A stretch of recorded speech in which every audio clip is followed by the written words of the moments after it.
அனைவரும் ஓயாமல் நன்றி சொல்வோம்.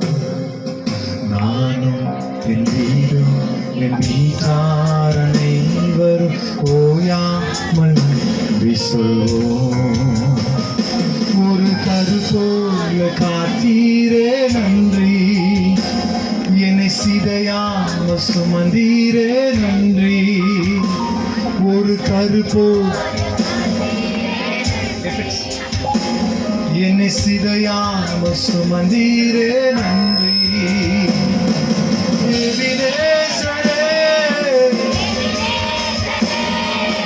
இந்நாள் வரை சுமந்தவரே,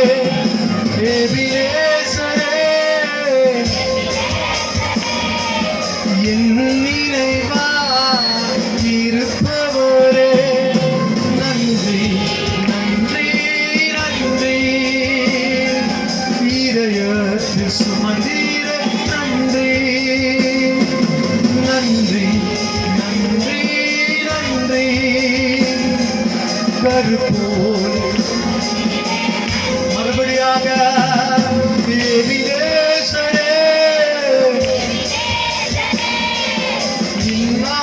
வரை சுமந்தவரே,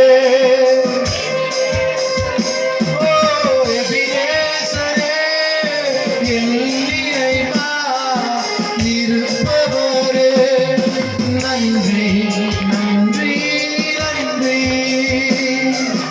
இதயத்தில் சுமந்தீரே நன்றி நன்றி நன்றி நன்றி.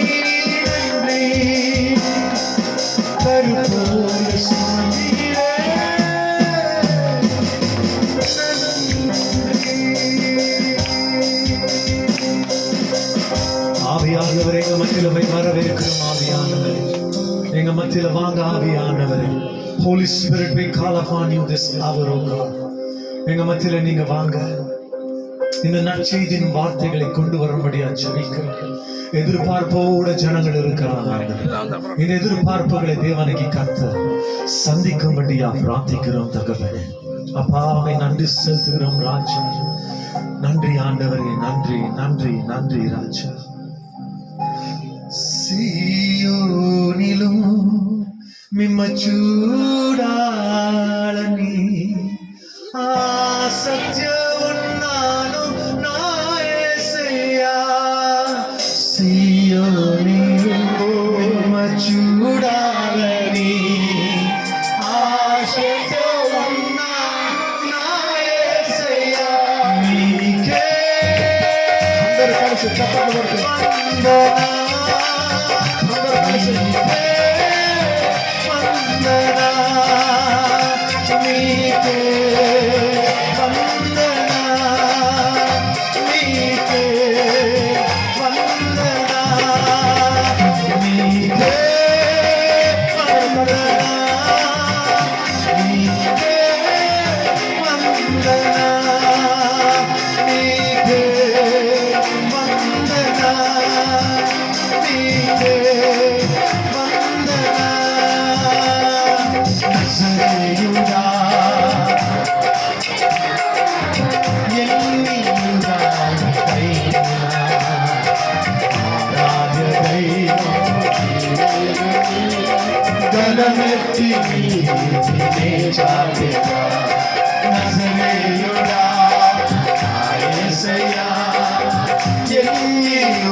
ఆశతో ఉన్నాను నా యేసయ్యా.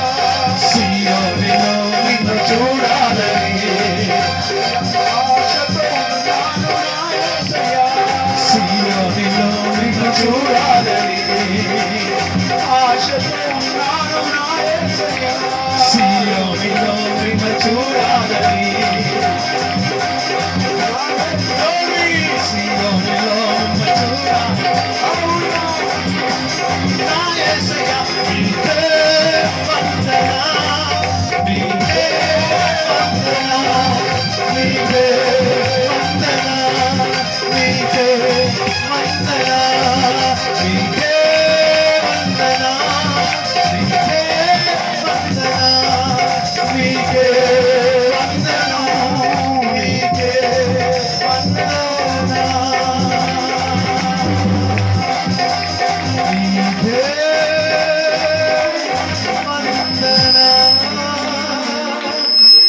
నీకే వందనా నీకే వందనా నీకే వందనా నీకే వందనా Rapapapa sherebe karaba. Rapapapa shaka. Image. Rapapapa shaka rebe rakamara. We glorify your name this evening. Rapapapa shaka. Image. Mara sherebe karaba.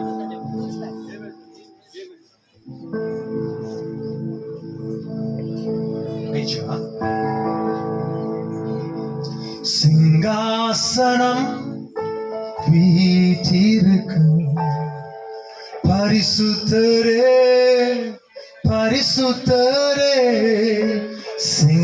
சிங்காசனத்தில் வீற்றிருக்கும் பரிசுத்தரே பரிசுத்தரே ஆராதனை உமக்கு ஆராதனை ஆராதனை உமக்கு ஆராதனை ஆராதனை உமக்கு ஆராதனை ஆராதனை உமக்கு ஆராதனை சொல்லுங்க ஆராதனை உமக்கு ஆராதனை ஆராதனை உமக்கு ஆராதனை சிங்காசனத்தில் வீற்றிருக்கும் பரிசுத்தரே பரிசுத்தரே சிங்காசனத்தில் வீற்றிருக்கும் பரிசுத்தரே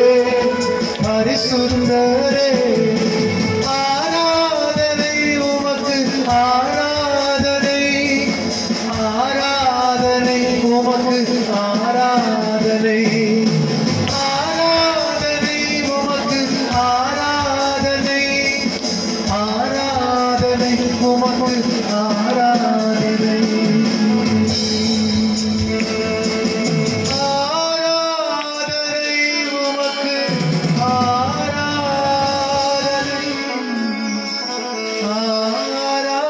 ஆராதனை உமக்கு ஆராதனை ரபபபல ஷிரரே குரா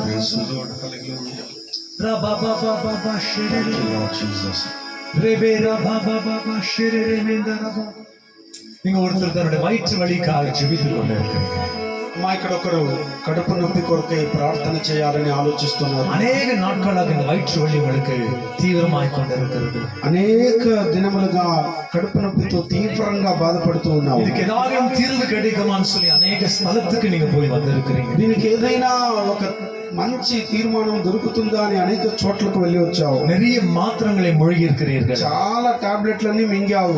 ஆனாலும் அந்த ரத்த போக்கு உங்களுக்கு போவாத இருக்கிறது. అయినను ఆ రక్త స్రావము ఆగకుండా ఉంది. இந்த இரவு ஆண்டவர் உங்களை தொட்டிக் கொண்டிருக்கிறார். ఈ రాత్రి ప్రభు నిన్ను ముట్టుచున్నాడు. రాత్రి నిన్ను తాకుచున్నాడు దేవుడు.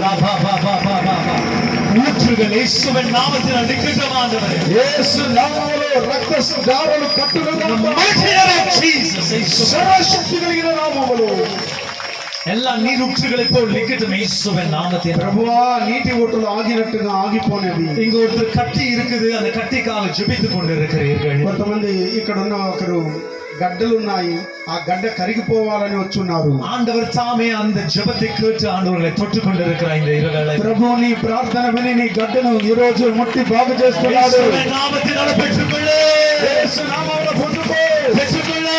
ఇప్పుడే పొందుకో. இங்க இருக்கிற ஒரு சகோதரன் ఇక్కడ ఉన్న ఒక సహోదరుడు தன்னோட லைஃப்ல அநேக ஃபெயிலியர்களை சந்தித்து తన జీవితంలో అనేక అపజయాలు పాలై கடைசியாக நம்பிக்கை என்ற ஒரு இடத்துல தன்னுடைய வாழ்க்கையை இழந்து போயிருக்கிறார். చివరగా నమ్మకాన్ని కూడా పోగొట్టుకొని నిలబడి ఉన్నాడు. அந்த நம்பிக்கையை உங்களுக்கு தெரிஞ்ச ஒரு அருகாமை ஒரு நபர்னால உங்களுக்கு அந்த இடத்துல நீங்க வந்து நின்னுக்கிறீங்க. నీకు బాగా ఎరిగినటువంటి ఒక వ్యక్తి ద్వారా ఈ స్థలంలో వచ్చి నిలబడి ఉన్నావు. அந்த நபர் உங்களை ஏமாற்றி உங்களை இந்த இடத்துக்கு தள்ளி இருக்கிறார். చూడండి, ఆ వ్యక్తి మిమ్మల్ని ఏం చేశారంటే మోసపరిచి మీ స్థలానికి నడిపించున్నాడు. உங்களுடைய வாழ்க்கையை ஐயோ இப்படிப்பட்ட ஒரு வேதனை எனக்கு தந்துட்டார்களே சொல்லி நீங்க ஆண்டவரிடத்துல நீங்க ஆலோசித்து இருக்கிறீங்க, ஜெபித்துக் கொண்டு இருக்கிறீங்க. అయ్యో నన్ను ఇలాంటి మోసకరమైన పరిస్థితులకు నన్ను నెట్టేశారే అని చెప్పి ఆలోచిస్తూ தேவன் ప్రార్థిస్తున్నావు. தாமே இந்த இரவு உன்னை விடுதலை ஆக்க போகிறார். దేవుడే ఈ రాత్రి నీకు విడుదల ఇవ్వబోతున్నాడు. சகோதரனே உன்னை ஆண்டவர் விடுதலை ஆக்க போகிறார். సహోదరుడా, దేవుడు నిన్ను విడుదల చేయబోతున్నాడు. நம்பிக்கை பாத்திரம் தேவன் தாமே. నీ నమ్మకపు పాత్ర దేవుడు మాత్రమే. நீங்க ஆண்டவரை பார்த்து நிறைய கேள்விகளை கேட்டுக் கொண்டிருக்கிறீர்கள். దేవుడి వైపు చూసి అనేక ప్రశ్నలు అడుగుతున్నావు. ஏன் இவ்வளவு நான் சோதனைக்குள் போக வேண்டியதாக இருந்தது? అయ్యో, నేను ఎందుకు ఇంత శోధనలో వెళ్లాల్సి వచ్చింది? ஆண்டவரோட ஒரு விசேஷமான பாத்திரமாக எடுத்து உன்னை பயன்படுத்த போகிறார். దేవుడు ఒక విశేషమైన పాత్రగా ఎత్తి వాడుకోబోతున్నాడు.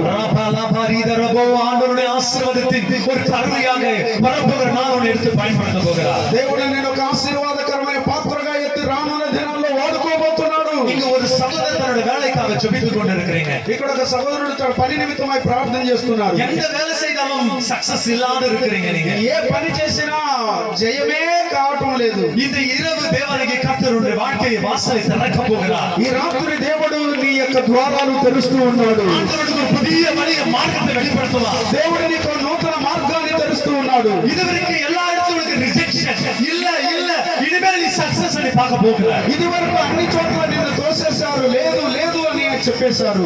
ஆண்டவர் தாமே உன்னுடைய பிசினஸ்ல உன்னுடைய வேலையில ஒரு சக்சஸ் கொண்டு வர போகிறார். దేవుడే ఈ రోజు నీ యొక్క బిజినెస్ లో నీ పనిలో ఒక విజయాన్ని దయచేయబోతున్నాడు. இருக்கிற ஒரு சகோதரி தன்னுடைய மார்பு பகுதி வலிக்குதுன்னு சொல்லி இருக்கிறீங்க. ఇక్కడ ఒక సహోదరి తన రొమ్ము భాగంలో నొప్పి అని కూర్చొని ఉన్నారు. நீங்க வெளியே கூட சொல்ல முடியாத நீங்க அந்த வலியோடு உட்கார்ந்துட்டு இருக்கீங்க. బయట కూడా చెప్పలేని పరిస్థితుల్లో ఆ నొప్పిలో నువ్వు కూర్చొని ఉన్నావు. வெக்கமாக சொல்ல முடியல, யார்கிட்ட போய் சொல்லட்டும்னு சொல்லிட்டு யோசித்து கொண்டு இருக்கிறீங்க. అయ్యో, సిగ్గుగా ఉంది, ఈ విషయాన్ని నేను ఎవరితో చెప్పుకునేదని బాధపడుతున్నావు. கர்த்தர் இந்த இரவுல டாக்டரா இருந்து உன்னை தொட்டு சுகமாக்க போகிறார். అయితే దేవుడు ఈ రాత్రి నీకు పరమ వైద్యుడిగా ఉండి నిన్ను తాకుతూ ముడుతూ ఉన్నాడు. தேவனுக்கு கர்த்தர் தாமே உன்னுடைய மார்பு வலிகளை எடுக்க போகிறார். இயேசுவின் దేవుడే నీ రొమ్ము భాగంలో ఉండే వ్యాధిని తొలగిస్తూ ఉన్నాడు. இயேசுவின் நாமத்தினால் பரிபூர்ண சுகத்தை பெற்றுக்கொள்ளு. యేసు నామములో పరిపూర్ణమైన స్వస్థతను పొందుకో. கரங்களை தட்டி தேவனுடைய நாமத்தை மகிழ்ந்து గట్టిగా చప్పట్లు కొట్టి దేవుని నామమును தேவ ஆவியானவர் அசைவாடி கொண்டிருக்கிறார். దేవుని ఆత్మదేవుడు தேவ సంచరిస్తున్నాడు. ஆவியானவர் அசைவாடி దేవుని கொண்டிருக்கிறார். ఆత్మదేవుడు సంచరిస్తున్నాడు. இந்த கிராமத்தை அவர் தொட வந்திருக்கிறார். ఈ గ్రామాన్ని ముట్టడానికి దేవుడు వచ్చాడు. Hallelujah! Hallelujah! Ra-ba-ba-ba, shaka-kaka. We thank you, God. We want to listen more testimonies. அநேக சாட்சிகளை கேட்க எங்களுக்கு கிருபை செய்யுங்க ஆண்டவரே. ప్రభువా, వీరి దగ్గర ఉండే అనేక సాక్ష్యాలను పొందుకునే కృపను దయచేయండి. இந்த இரவு இந்த பிள்ளைகளோட இரவாக மாற்றுங்க. ఈ రాత్రి నీ బిడ్డల రాత్రిగా మార్చు ప్రభువా. Rabani shakuriya darabo saramaria haladi darabo. Nadur darabariha Ibrahim taranashe Lahor rakanande rebe ra Isa kina paramana Taru taramande reba Yakofina parami Nandur ra rashe reba Li taranama Israel Tare menanda rabo Shakari daramande reba ஆண்டவரே, நீர் ஆபிரகாமிலும் பெரிய தேவன், நீர் ஈசாக்கிலும் பெரிய தேவன். இந்த இரவிலே யாக்கோபு என்று அழைக்கப்படுகிற இஸ்ரவேலை ஸ்தாபித்து ராஜா, இந்த கூட்டம் நடக்க கூடாது என்ற நேரத்தில் ஆண்டவரே இவைகள் எல்லாம் நடத்தி பயன்படுத்தி இன்றைக்கு நாலு தேவனுடைய சமூகத்துல அமர செய்த கிருபைக்காக உமக்கு கொடான கொடி நன்றி செலுத்துகிறோம். అందరు వందనాలు చెల్లిద్దాం, స్తుతి చెల్లిద్దాం, స్తోత్రం చెల్లిద్దాం. చెప్పండి కొట్టి. இந்த கிராமத்தின் மேல ஒரு ஆசீர்வாதத்தின் மழை ஊற்றுங்க ஆண்டவரே.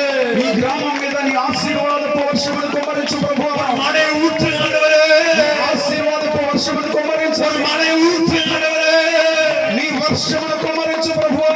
எல்லா உஷ்ணங்களை மாற்றுங்க ஆண்டவரே. అన్ని భయంకరమైన ఉష్ణమును మార్చండి. கர்த்தருடைய ஆண்டவரே மழை ஊற்றப்படட்டும் இயேசுவே. దేవుని వర్షమై ప్రాంతములు నిండుగా కుమ్మరించబడని. இந்த பகுதியில காற்று வீச இயேசுவே நாமத்தில். ఈ ప్రాంతములో మంచి చల్లటి గాలి వీచునుగాక. நல்ல மழை ஊற்றட்டும் ஆண்டவரே. మంచి వర్షమును కుమ్మరించండి. அப்பாவுக்கு கொடான கொடி நன்றி செலுத்துகிறோம். తండ్రి నీకు కోట్ల కొలది వందనాలు చెల్లిస్తున్నాము. ஆமென் ஆமென். கர்த்தருடைய நாமத்துக்கு கொடான கொடி நன்றி. దేవుని నామానికి కోట్ల కొలది వందనాలు. ஆண்டவர் நல்லவராக అందరు இருக்கிறார். కళ్ళు తెరచండి, చూడండి. దేవుడు మంచివాడు. అందరూ మా వైపు చూడండి. ஒரு ஆமென் சொல்வீங்களா? ఒక ఆమె చెప్తారా? கர்த்தருடைய நாமத்துக்கு దేవుని నామానికి கொடான கொடி కోట్ల కొలది ஒரு ஆமெனுங்க. ఒక ఆమె చెప్పండి.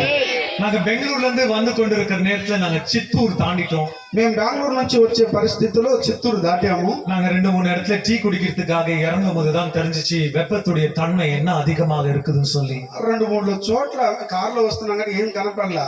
2-3 చోట్ల దిగాము. అప్పుడు ఎంత ఉష్ణోగ్రత ఉందో అప్పుడు తెలుసుకున్నాం మేము. ஆனா நாங்க வர்றதுக்கு முன்னாலே நாங்க ஜெபம் பண்ண, ஆண்டவரே மழை வந்தா ரொம்ப நல்லா இருக்கு ஆண்டவரே. అయితే వస్తూ ప్రార్థన చేసాం, ప్రభువా వర్షం వస్తే బాగుంటది ప్రభు అని. அதே போல வருகிற வழியில ஒரு 10-15 கிலோமீட்டருக்கு மழை, சரியான மழைங்க. చూడండి, వచ్చే దారిలో దాదాపు 15 కిలోమీటర్ల వరకు భయంకరమైన వర్షం కురిసిందండి. ஆண்டவர்கிட்ட ஜெபித்து, ஆண்டவரே இந்த மழை பெங்களூர் வரைக்கும் கொண்டு போங்க ஆண்டவரே. ప్రభా ఈ వర్షాన్ని బెంగళూరు దాకా నడిపించుకో ప్రభు. என் வீட்டுல இருந்து என் மனைவி சொன்னாங்க, இங்க மழை வந்துட்டு இருக்குதுங்க அப்படின்னு சொல்லிட்டு இருந்தாங்க. ఇంట్లో పాస్టమ్మ గారు ఫోన్ చేశారంట, ఇక్కడ వర్షం వస్తా ఉందండి అన్నారంట. బెంగళూరులో కూడా ஆமென் சொல்லுங்க. చెప్పండి. இந்த கிராமத்துக்கு ஒரு மழை வரப்போகுது இயேசுவின் நாமத்தினால. ఈ గ్రామంలో కూడా వర్షం రాబోతుంది 5 రోజుల తర్వాత. நீங்க வேணான்னு சொன்னாலும் மழை வரப்போகுது இயேசுவின் நாமத்தினால. వద్దన్నా కూడా రాబోతుంది ఈ వర్షం. விசுவாசிக்கிறீங்களா? నమ్ముచున్నారా? நான் ராணி பிக்னூர் என்ற ஒரு பகுதியில ஊழியத்துக்கு போயிருக்கிற நேரத்துல 3 வருஷம் மழை கிடையாது. చూడండి, నేను రాణి బిగ్నూర్ అనేటువంటి ప్రాంతములకు వెళ్ళినప్పుడు దాదాపు 3.5 సంవత్సరం అక్కడ వర్షం లేదు. சோ அந்த இடத்துக்கு நாலு உஷ்ணத்துல அந்த ஷீட் சர்ச்ல உட்கார்ந்துக்கிற பயங்கர உஷ்ணங்க. నేను అది రేకుల షెడ్ ఉండేటువంటి చర్చ్, అది భయంకరంగా వేడెక్కువైపోయింది. நாங்களும் பிரசங்கம் எல்லாம் முடிச்சு ஆண்டவர்கிட்ட ஜெபிக்கிறோம், ஆண்டவரே இந்த கிராமத்துக்கு மழை வந்தா நல்லா இருக்குமே. మేము అక్కడ కూర్చొని ప్రార్థన చేసాం, ప్రభువా ఈ గ్రామానికి వర్షం వస్తే బాగున్నే అని. அந்த பாஸ்டர் சொன்னாரு, 3 வருஷம் மழையே வரல ఆ பாஸ்டர். పాస్టర్ గారు చెప్పారు, అయ్యా 3.5 సంవత్సరాలు ఇక్కడ వర్షం లేదయ్యా అన్నాడు. ஆனா இங்க ஜெப கூட்டத்தை முடிச்சு சாப்பாட்டுக்கு கை வைக்கும் போது பார்த்தா மழைங்க. பெங்களூருக்கு வர வரைக்கும் மழை మేమందరం ఇంకా కూటమి అయిపోయింది, భోజనం చేస్తూ ఉన్నాము. బెంగళూరుకు వచ్చేంత వరకు ఆగకుండా వర్షమే వర్షం అండి. ஆமென் சொல்லுங்க. ఆమె చెప్తారా? ஹல்லேலூயா. హల్లెలూయా. விசுவாசம் உள்ள வச்சுக்காதீங்க, விசுவாசம் வாய்தரமாக வெளிப்படுத்துங்க. విశ్వాసాన్ని లోపల ఉంచుకోకండి, విశ్వాసాన్ని బయట ఒప్పుకోనండి.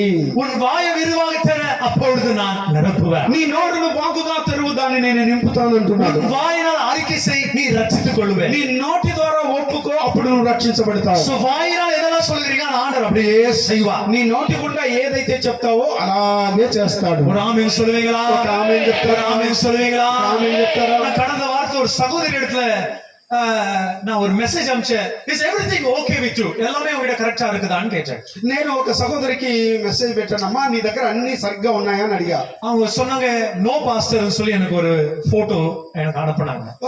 అలా నేను సరిగ్గా లేదు పాస్టర్ గారని ఒక ఫోటో పెట్టారు నాకు. இன்னும் போட்டோ அனுப்புனாங்க. பாத்தீங்கன்னா நான் சரியா இருக்குதுன்ற நேரத்துல கரெக்டா அவங்க கத்தி பிளேடு எடுத்து கையை அறுத்துக்கிறதுக்காக வச்சிருந்தாங்க. చూడండి, ఆమె ఒక ఫోటో పంపించింది, నేను మెసేజ్ పెట్టానే ఆ టైంలోనే ఒక బ్లేడ్ ఎత్తుకొని చెయ్యి కోసుకునే దానికి సిద్ధంగా ఉంది. ఆ ఫోటో పెట్టింది. என் மெசேஜ் அங்க போய் சேர்த்துக்கோ, நம்ம கையில பிளேடு வச்சிருக்கிறது கரெக்டா இருக்குது. చూడండి, నా మెసేజ్ వెళ్ళడానికి ఆమె చేతిలో బ్లేడ్ పెట్టుకోవడానికి కరెక్ట్ గా ఉంది. இந்த போன்ல டிங்னு ஒரு சவுண்ட் வரும். ఈ ఫోన్ లో ఒక టింగ్ అనే ఒక సౌండ్ వస్తుంది. எத்தனை பேருக்கு அந்த டிங்னு ஒரு சவுண்ட் கேக்குது? ఎంతమందికి ఆ టింగ్ సౌండ్ పెట్టుకున్నారు మీరు? உங்க போன்ல இருக்குதா அந்த மாதிரி? మీ ఫోన్ లో ఉందా? என்ன சவுண்டுங்க? ఏం సౌండ్ చెప్పండి అమ్మా. நீங்களாம் படம் பாட்டு போட்டு வச்சிருக்கீங்க, அதனால தான் உங்களுக்கு அது வர மாட்டேங்குது. మీకేదో సినిమా పాటలు రింగ్ టోన్ గా పెట్టుకున్నారు, అందుకే మీకు టింగ్ సౌండ్ రావడంలే. கரெக்டா? కరెక్టా? లేదా உங்க வாட்ஸ்அப்ல வருது இல்லைங்களா சவுண்ட்? என்ன சவுண்டுங்க? ఈ వాట్సాప్ లో వస్తుందా ఏం సౌండ్ వస్తుంది? ட்ரிங் ட்ரிங் பாருங்க, பிரதர் கரெக்டா சொல்றாரு. బ్రదర్ చెప్తున్నాడు ட்ரிங் ட்ரிங் என்று. ట్రింగ్ ట్రింగ్ అని వస్తుంది. ஆனா எங்க போன்ல வந்துட்டு வெறும் டிங். మా ఫోన్ లో మాత్రం ఒక్కటే టింగ్ మాత్రమే. அந்த ஒரு டிங் ஒரு பாப்பாவை ரட்சிக்க வைத்தது.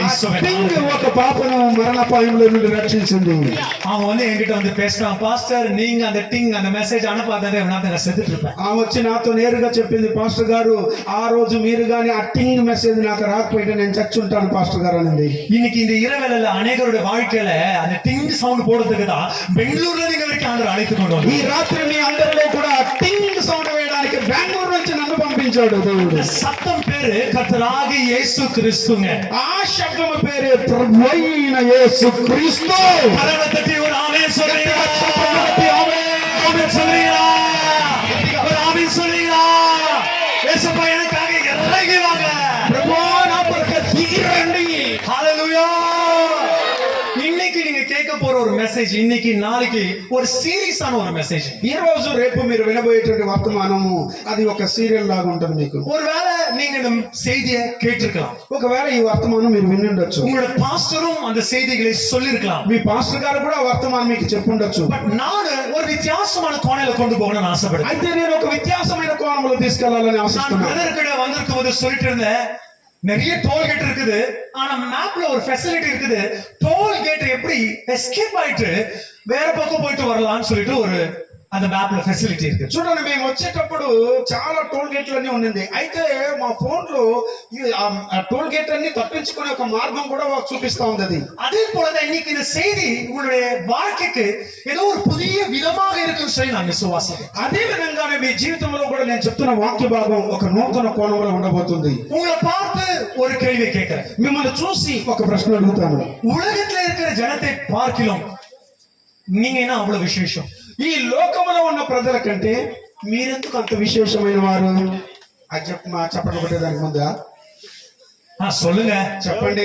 உலகத்துல இருக்கிறவன் ரொம்ப பணக்காரன், లోకంలో ఉన్నవాడు చాలా ధనవంతుడు, உலகத்துல இருக்கிறவன் ரொம்ப புத்திசாலி, లోకంలో ఉన్నవాడు చాలా బుద్ధిమంతుడు, உலகத்துல இருக்கிறவன் ரொம்ப திடமனமாக நல்ல பாடி பில்டிங் நல்லா நல்லா இருக்கிறான், ఈ లోకంలో ఉన్నవాడు చాలా బలంగా ఉన్నాడు, శక్తివంతంగా బాడీ బిల్డర్ లాగా ఉన్నాడు, அழகா இருக்கிறாங்க பாக்குறதுக்கு, చాలా అందంగా ఉన్నాడు చూడడానికి. ஆனா கர்த்தர் அவர்களெல்லாம் விட்டு விட்டு దేవుడు వారందరినీ విడిచిపెట్టి இங்க இருக்கிற கூட்டத்தை ஆண்டவர் அழைத்து கொண்டு வந்திருக்கிறாங்க. ఇక్కడ ఉన్న గుంపును దేవుడు ప్రత్యేకంగా తీసుకొచ్చుకున్నాడు.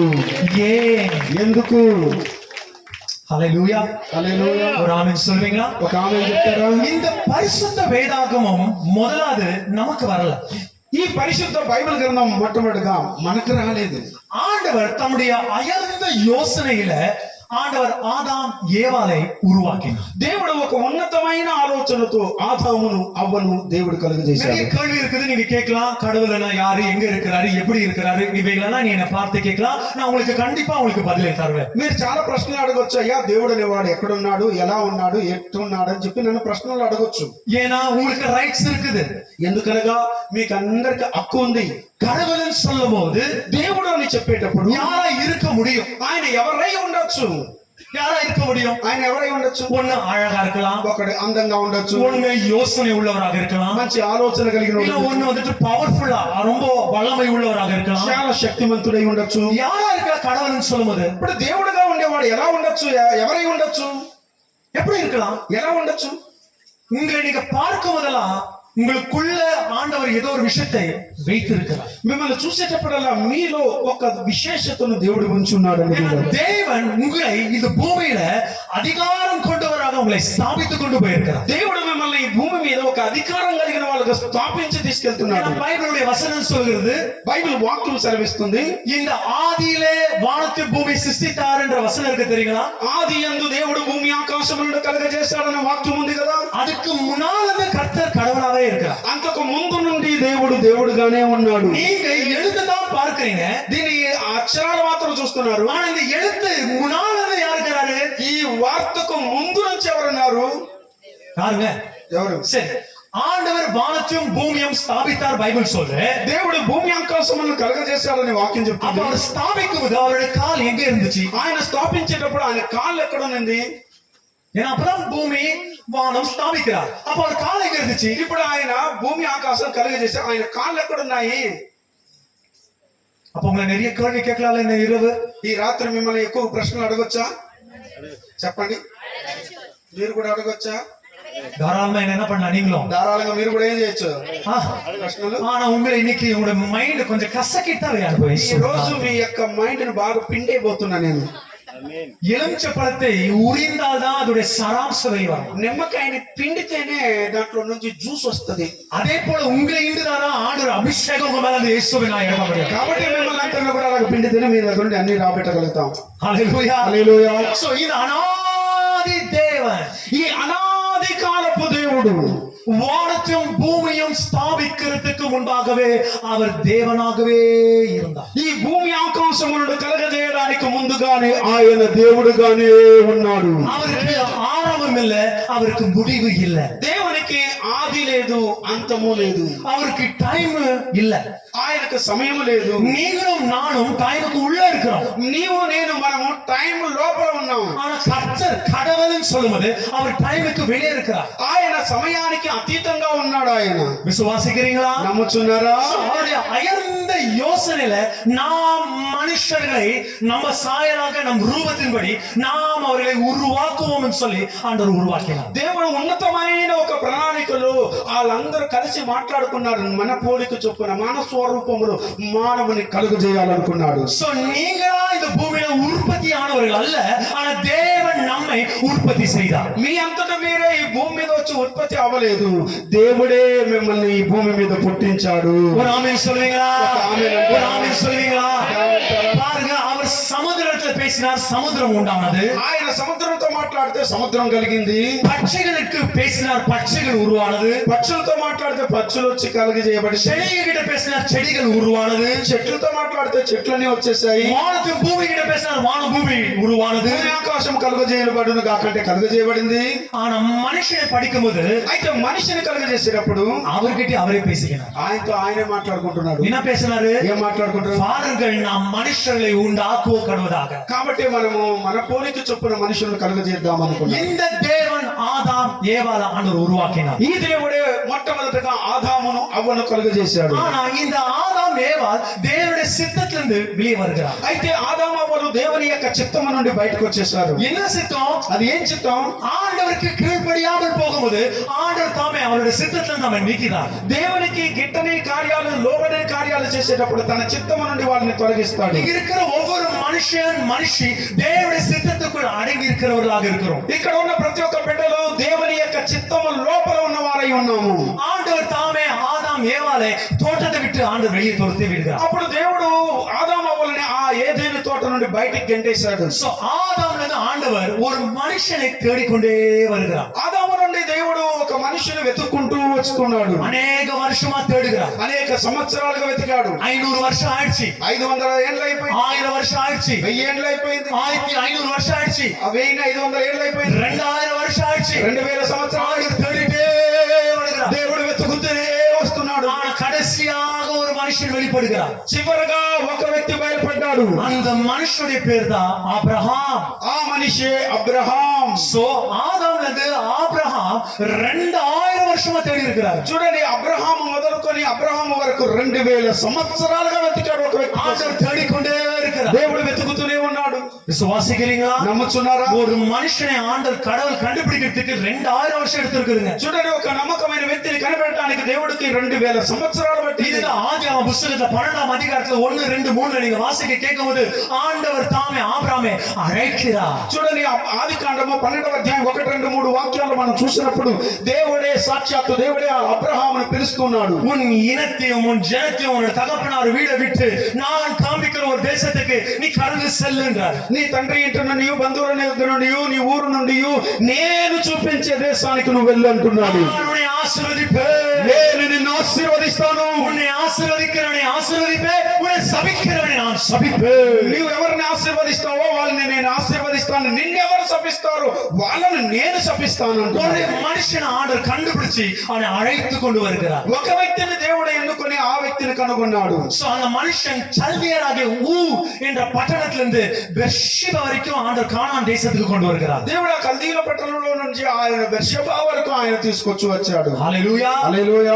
ஹalleluya హల్లెలూయా. இப்ப ஆண்டவர் தான் சொல்லிட்டாரே நான் உன்னை ஆசீர்வதிக்கிறேன்னு சொல்லி அப்போ ஒரு மனுஷனுக்கு பிரச்சனை வராதான்னு கேக்குறேன். ఇప్పుడు దేవుడు ఆ వ్యక్తికి నిన్ను ఆశీర్వదిస్తానన్నాడు. ఇప్పుడు ఆ వ్యక్తికి సమస్యలు రావా? చెప్పండి మీరు என்னங்க చెప్పండి. உங்களுடைய வாழ்க்கையிலும் பிரச்சனை வருகிறதா இல்லையா? మీ జీవితాల్లో కూడా సమస్యలు వస్తుందా లేదా?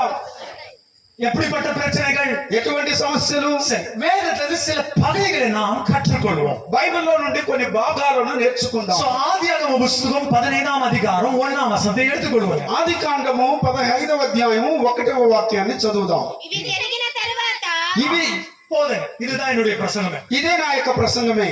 என்ன பிரசங்கங்க? ఏంటి ఆ ప్రసంగం? ఇది జరిగిన తరువాత அவ்வளவுதான். అంతే.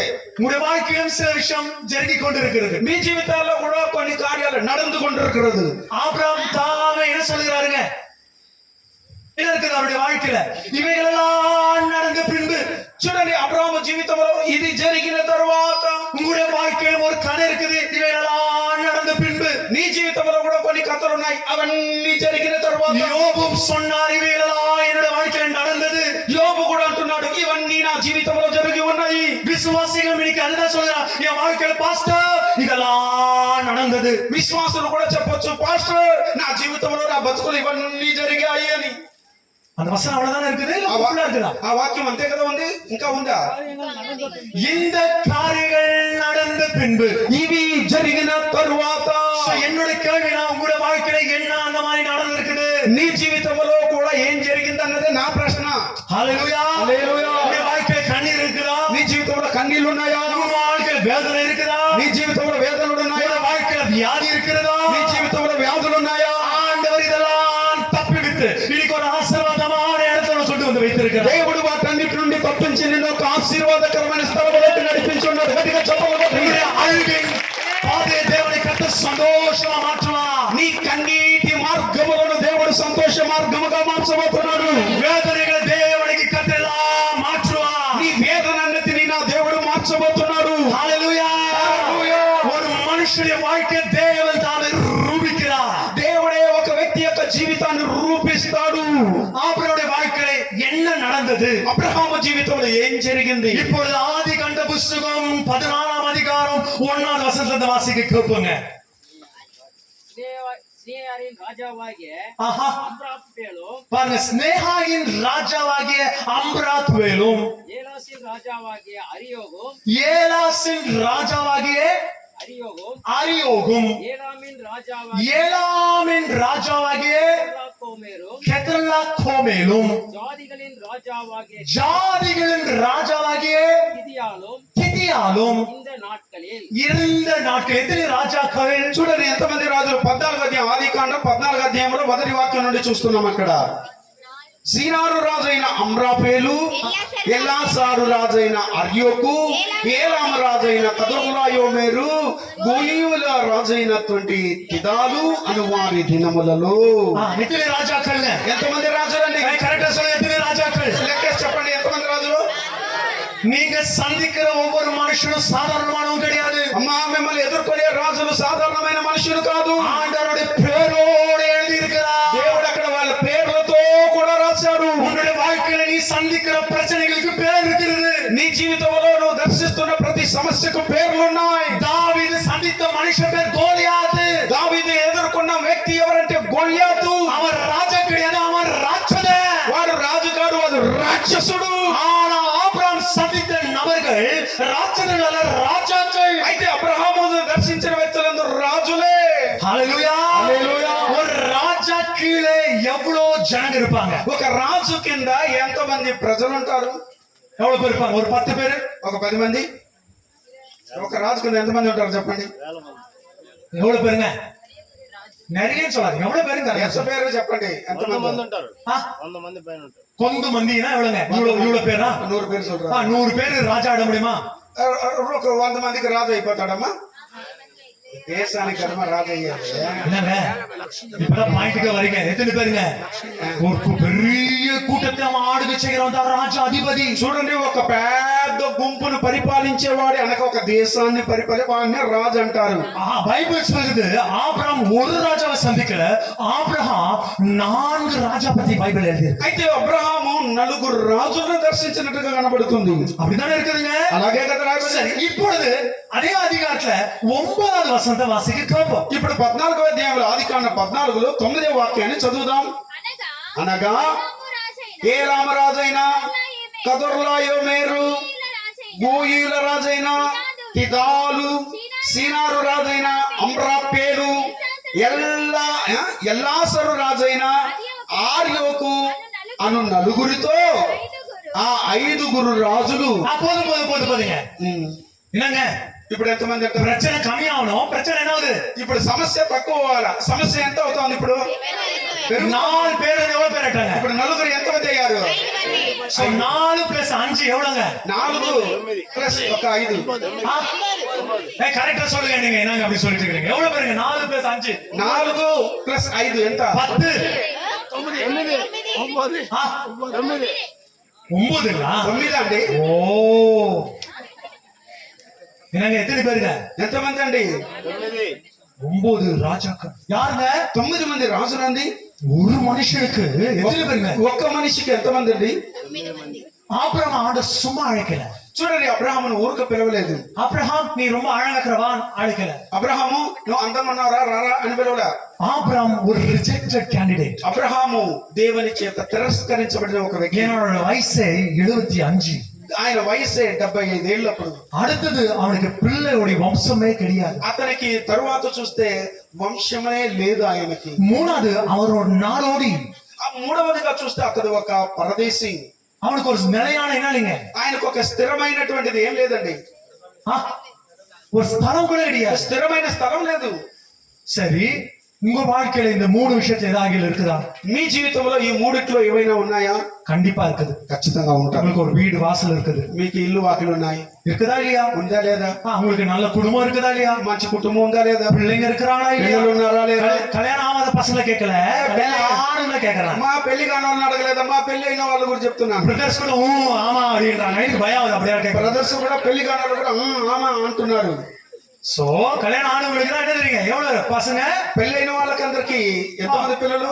பசங்க இருக்கிறாங்க. పిల్లలు ఉన్నారు. ஒரு ஆமென் சொல்வீங்களா? ఒక ఆమెన్ చెప్తారా? ஒரு ஆமென் சொல்வீங்களா? ఒక ఆమెన్ చెప్తారా? ஆண்டவரோட வயசாயிட்டு உங்களை சந்திக்கல. దేవుడు మన వయసు అయినప్పుడు మనం దర్శించలేదు. ஆண்டவரோட வாலிபனா இருக்கும்போதே உங்க வீடுகளை சந்திச்சிருக்கிறார். దేవుడు మీరు యవనస్తులుగా ఉండేటప్పుడే దేవుడు మనం దర్శించాడు. ఆమెన్ சொல்வீங்களா? ఒక ఆమెన్ చెప్తారా? ஒரு మనుషునికి ఎత్తిది పేరు ఎదిరి.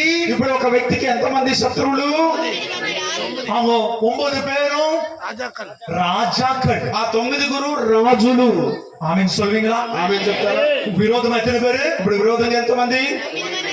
உனக்கு விரோதமாய் எழும்புகிற ஆயுதங்கள் அநேகமா இருக்கும். చూడండి, నీకు విరోధంగా లేస్తున్న ఆయుధములు అనేకములై ఉంటాయి. கர்த்தர் எல்லாவற்றையும் விடுதலை செய்து தேவனை கட்டுன பரிபூர்ணமாக ஆசீர்வாதமாக வைப்பார். మన దేవుడు అన్నిటిలో నుండి నేను విడిపించి పరిపూర్ణంగా నిన్ను రక్షిస్తాడు. சத்துருவுக்கு நீ எப்படி கீழே விழணும்னு ஆசை, శత్రువుకు నువ్వు కింద పడిపోవాలన్న ఆశ. ஆனா தேவனுக்கு உன அரசன மாத்தணும் ஆசை. అయితే దేవునికి ఏం ఆశ అంటే నిన్ను రాజుగా చేయాలన్నది దేవుని ఆశ. அவர் தேவாதி தேவன், ఆయన దేవాతి దేవుడు, அவர் రాజాది రాజు, ఆయన రాజాతి రాజు, அவர் ప్రభువుల ప్రభువాக ఆయన இருக்கிறார். ప్రభువులకే ప్రభువు అయి ఉన్నాడు. హల్లెలూయా, గట్టిగా హల్లెలూయా. హల్లెలూయా.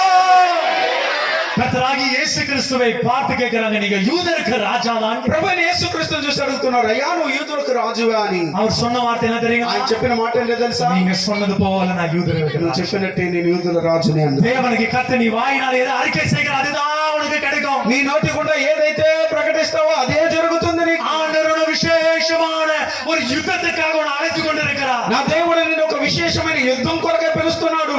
ஆண்டவரோட மறக்கவில்லை. నా దేవుడు నిన్ను మరచిపోలేదు. హల్లెలూయా, హల్లెలూయా.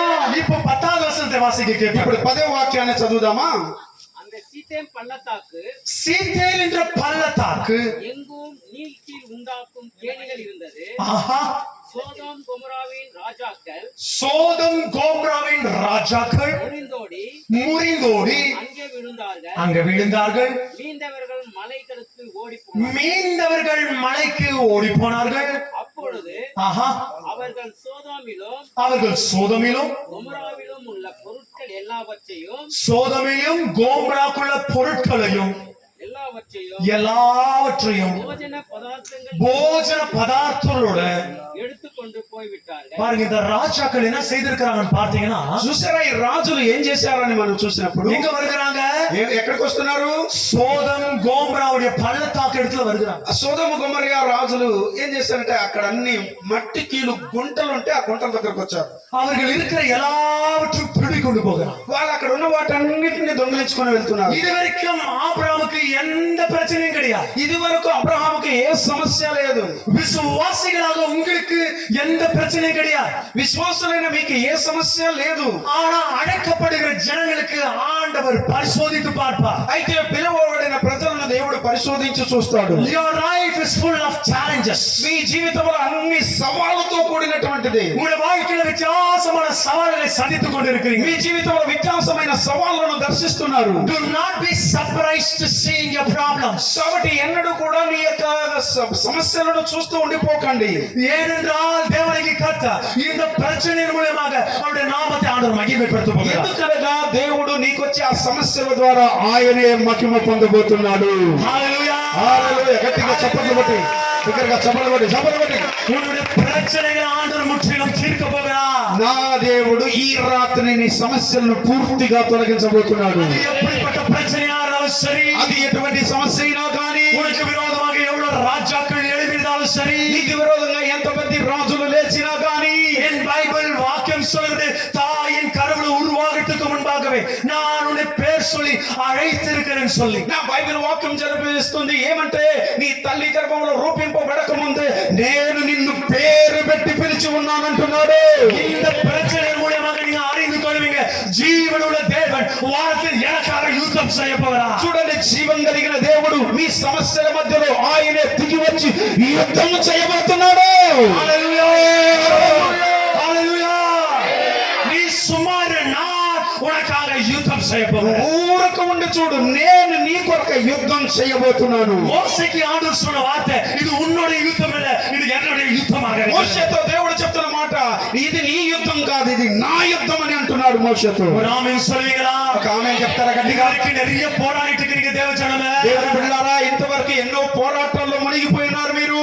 எவ்வளவு பிரச்சனைகளை சந்தித்துக் கொண்டிருக்கிறீங்க. ఎన్నో సమస్యలను దర్శిస్తూ వస్తున్నారు మీరు. இந்த பிரச்சனையின் மூலமாக நீங்கள் அறிந்து கொள்கிற ஒரே ஒரு விஷயம், ஜீவனுள்ள தேவன் உனக்காக இறங்கி வருவார். ఈ సమస్యల మధ్యలో నువ్వు తెలుసుకోబోయే ఒకే ఒక విషయం ఏంటంటే, జీవం కలిగిన దేవుడు పరలోకంలో నీ కొరకు దిగి రాబోతున్నాడు.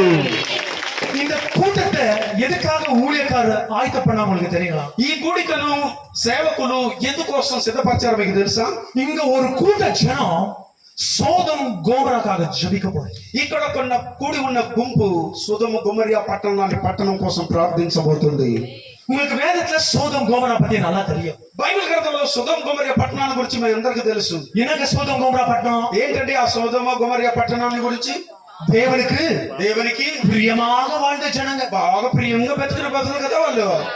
కాదు, என்னங்க ఏమండి, கொள்ளையாடிన விஷயம் எங்க தெரியுங்களா? చూడండి, వాళ్ళందరూ కూడా అక్కడ అన్ని తీసుకోబడిన స్థలం ఏదంటే சோதம் கோமரா. సొదొమ గొమొర్రా. பைபிள் வசனம் சொல்லுது, బైబిల్ చెప్తుంది, அவங்க சாப்பிடுற பாத்திரத்தை கூட தூக்கி போய்க்கிறாங்க. వాళ్ళు తిన్న భోజనం చేసిన ఆ వంట పాత్ర కూడా తీసుకెళ్లిపోయారు. என்ன மாதிரி ராஜாவா இருந்திருப்பாங்க யோசிச்சு பாருங்க. చూడండి, ఆ రాజులు ఎట్లాంటి రాజులు ఉంటే చూడండి. 9 ராஜாங்க சேர்ந்து 9 రాజులు కలిసి, இப்போ இந்த இரவு நீங்க சாப்பிட வேண்டிய சாப்பாடு டேக்ஷனை நாங்க தூக்கிட்டு போயிட்டா நீங்க என்ன செய்வீங்க? ఈ రాత్రి మీకు చేసి పెట్టిన అండ డేక్ష కొండ అంతా తీసుకెళ్లిపోతే ఏం తింటారు మీరు రాత్రికి? மோசே போல அந்த ஜனங்க சொன்னாங்க, நாங்க நல்லா வீட்லயே சாப்பிடுவீங்க, இந்த பாட்சத்தை கூடார பண்டிகை சொல்லி எழுதி வந்துட்டாரு. కాబట్టి మీరందరూ అయ్యో మీ ఇంట్లో బాగా చికెన్లు మట్టలు బాగా తింటా ఉన్నాం, తీసుకొచ్చి పందిరి కింద వేసి చంపేస్తున్నాడే. சொல்லுவீங்களா சொல்ல மாட்டீங்களா? చెప్తారా చెప్పరా మీరు? అవునా? இங்க பாஸ்டர் இருக்கிறாங்க சொல்ல மாட்டீங்க, நான் ரோடு அதை தந்து கொண்டு இருக்கு, ఈ பாஸ்டர் பிடிச்சிருந்தா ரோடு ఇక్కడ చెప్పలేరు మీరు. ఆ బయట అటు వెళ్తే ఈ పాస్టర్ గారి ఎండలో తీసుకొచ్చి మనం చంపేస్తున్నారు బాబోయ్ అంటారు మీరు. హల్లెలూయా. హల్లెలూయా. నాయి కూడా కళ్ళే తడికి ఇంక కట్టాలి, దూరం కుక్కలు కూడా మనం కొట్టేటప్పుడు ఇక్కడ అరవదు, దూరంగా వదిలితారు, అప్పుడు చూసి అంటారు. அந்த மாதிரிதான் நாமளும் பாஸ்டர் என்ன பண்ணுவோம்? అలాగే మనం కూడా పాస్టర్ని దగ్గరగా ఏం మాట్లాడము, దూరం పోయినా செய்வோம். దూరంగా ఉండి ఏం చేస్తా ఉంటాం? எங்களை என்னதுங்க கூடார பண்டிகை கூட்டு வந்து எங்களை பட்டினியா விட்டுட்டாங்க. చూడండి గుడార పండుగలకు తీసుకొచ్చి మమ్మల్ని ఆకలితో పెట్టేసినాడే. சிலர் இன்னும் சொல்லுவாங்க, ఇంకా కొంతమంది అంటారు பாஸ்டர் ஏசி சர்ச் வச்சிருக்கிறாரு, పాస్టర్ ఏసీ చర్చ్ இந்த పెట్టుకోండి, கூடார பண்டிகை ஏசி சர்ச்லயே வச்சிருக்கலாமே, ఈ గుడార పండుగను ఆ ఏసీ చర్చిలో పెట్టుంటే బాగుంటది కదా. ஒரு நாள் இந்த இடமே ஏசி சர்ச்சா மாறப்போகுது. ఒక రోజు ఈ యొక్క మందిరమే ఏసీ మందిరంగా ఇక్కడ మారబోతా. గట్టిగా విశ్వసించి இந்த கிராமமே ஆண்டவருக்கு ஒரு விசேஷமான கிராமமா மாறும். ఈ గ్రామమే దేవునికి విశేషమైన గ్రామంగా మారబోతుంది. இந்த స్టేజ్ல நான் ఇறங்கி மேல ஏறி வரும்போது பாஸ்டர் சொன்ன, பாஸ்టర్ இன்னும் அந்த பக்கம் இந்த பக்கம் கிடைச்சா ரொம்ப நல்லா இருக்கு ఈ பாஸ்டர். స్టేజ్ ఎక్కేటప్పుడే పాస్టర్ గారికి చెప్పాను, ఆ పక్కన ఉండేది ఈ పక్కన ఉండేది తీసేయండి పాస్టర్ గారు అన్న. హల్లెలూయా. ஒரு வார்த்தை సత్తం పడదా பாருங்க. ఒక మాట ఏమైనా ఆమె హల్లెలూయా వస్తా ఉందా? నమ్మండి మా, విశ్వాసం ఉంచండి మా. உன் வாயிலே எது அறிக்கை செய்கிறியோ నువ్వు ఏ నోటితో ఏది ఒప్పుకుంటావో அதுதான் நிறைவேற்றுவான். దానినే దేవుడు నెరవేరుస్తాడు. நிச்சயமாக ஒரு நாள் உங்களுக்கு எல்லோருக்குமே ஆண்டவர் அழகான ஒரு ஆலயத்தை இந்த இடத்துல கட்டுவார். నిజంగానే ఒక రోజు నీకు ఇక్కడ అందమైన ఒక మందిరం ఇక్కడ కట్టబడబోతుంది. உங்களுக்கு சொல்லிட்டு போறேன்னு நீங்க நினைக்காதீங்க. ఏదో ఊరికి చెప్పేసి వెళ్ళేవాడిని కాదు నేను. ஆனா நிச்சயமாக இந்த இடத்துல ஒரு பெரிய கூடாரம் நடக்க నిశ్చయముగా ఇక్కడ ఒక పెద్ద గుడారము జరగబోతుంది. ஆண்டவர் உங்களுக்கு ஏசி சர்ச் தருவாரு, ஏசி ரூமுகளுக்கு கொடுப்பாரு. దేవుడు మీకు ఇక్కడ ఏసీ చర్చ్ ఇస్తాడు. మీరందరూ ఉండేదానికి ఏసీ రూమ్ లే పెట్టబోతున్నా. உங்களுக்கு ஒரு பெரிய டைனிங் ஹால் மாதிரி இங்க நடக்குங்க. ఒక పెద్ద డైనింగ్ హాల్ ఉండబోతుంది. మీరు బాగా కూర్చొని తినడానికి. நாளைக்கு கூடார பண்டிகை ஊர் பண்டிகை நடக்க ఒక రోజు ఇప్పుడు జరుగుతున్న ఈ గుడార పండుగ ఊరు పండుగ ఉత్సవాలుగా మారబోతారు. అందరూ హోసన్నా అని పాడబోతున్నారు. మరణంతో అని చెప్పబోతున్నారు. ఆ రోడ్లో వచ్చే వాళ్ళని అడిగినప్పుడు ఏడయాదు అడుగు అడుగు అంటారు. ఒక రోజు ఈ రోజు మనకి అడ్రస్ లేకపోవచ్చు, ఒక రోజు మనకు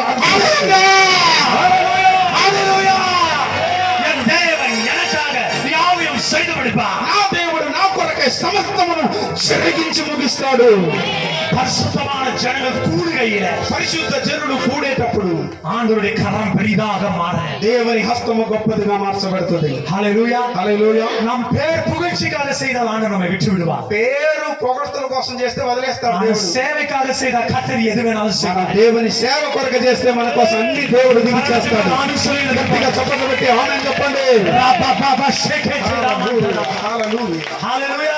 ஹalleluya. హల్లెలూయా. நான் ஏற்கனவே சொன்னது போல ஏன் இந்த கூட்ட ஜனம் నేను ముందుగానే చెప్పినట్టుగా ఎందుకు ఈ గుంపు జనం சோதம் கோமராக்காக సోదోము గొమొర్రా కొరకు ஜெபிக்கிறதுக்காக அழைத்தார். ప్రార్థన కొరకుసమే మిమ్మల్ని పిలిచాడు. ஆண்டவர் உங்களை கம்ஃபர்டபிள் ஜோன்ல இருந்து దేవుడు మిమ్మల్ని బాగా వసతి కలిగి కంఫర్టబుల్ గా ఉన్న స్థలము నుండి அர்ப்பணிக்கிற ஜோனுக்கு கொண்டு வந்திருக்கிறார். అర్పించేటువంటి ఒక జోన్ లోకి తీసుకొచ్చి உங்களை కూర్చోబెట్టాడు. அங்கே வைத்து கூட ஜெபம் பண்ண வைக்க முடியும். మిమ్మల్ని అక్కడే ఏసీ రూమ్ లో కూర్చోబెట్టి ప్రార్థన చేయించవచ్చు. ஆண்டவர் சொன்னார், வேணாமக்க దేవుడు చెప్పాడు వద్దు వద్దు అక్కడ నువ్వు இங்க கொண்டு வா. ఇక్కడికి తీసుకురా. ஏன்னா இந்த இடத்தை நான் அர்ப்பணிக்கிற இடமா மாத்திருக்கேன். నేను ఈ స్థలాన్ని నేను అర్పించే ఒక అద్భుతమైనటువంటి இந்த மேடையை பிரசங்கித்திருக்கிறார். ఎంతో మంది సేవకులు ఇక్కడ మేడ మీద ప్రసంగించారు తెలుసా. ஊழியக்கார பாவக்கிற ஆசீர்வாதமான దైవజనుడు అడుగు పెట్టే స్థలము ఆశీర్వాదకరంగా మారింది.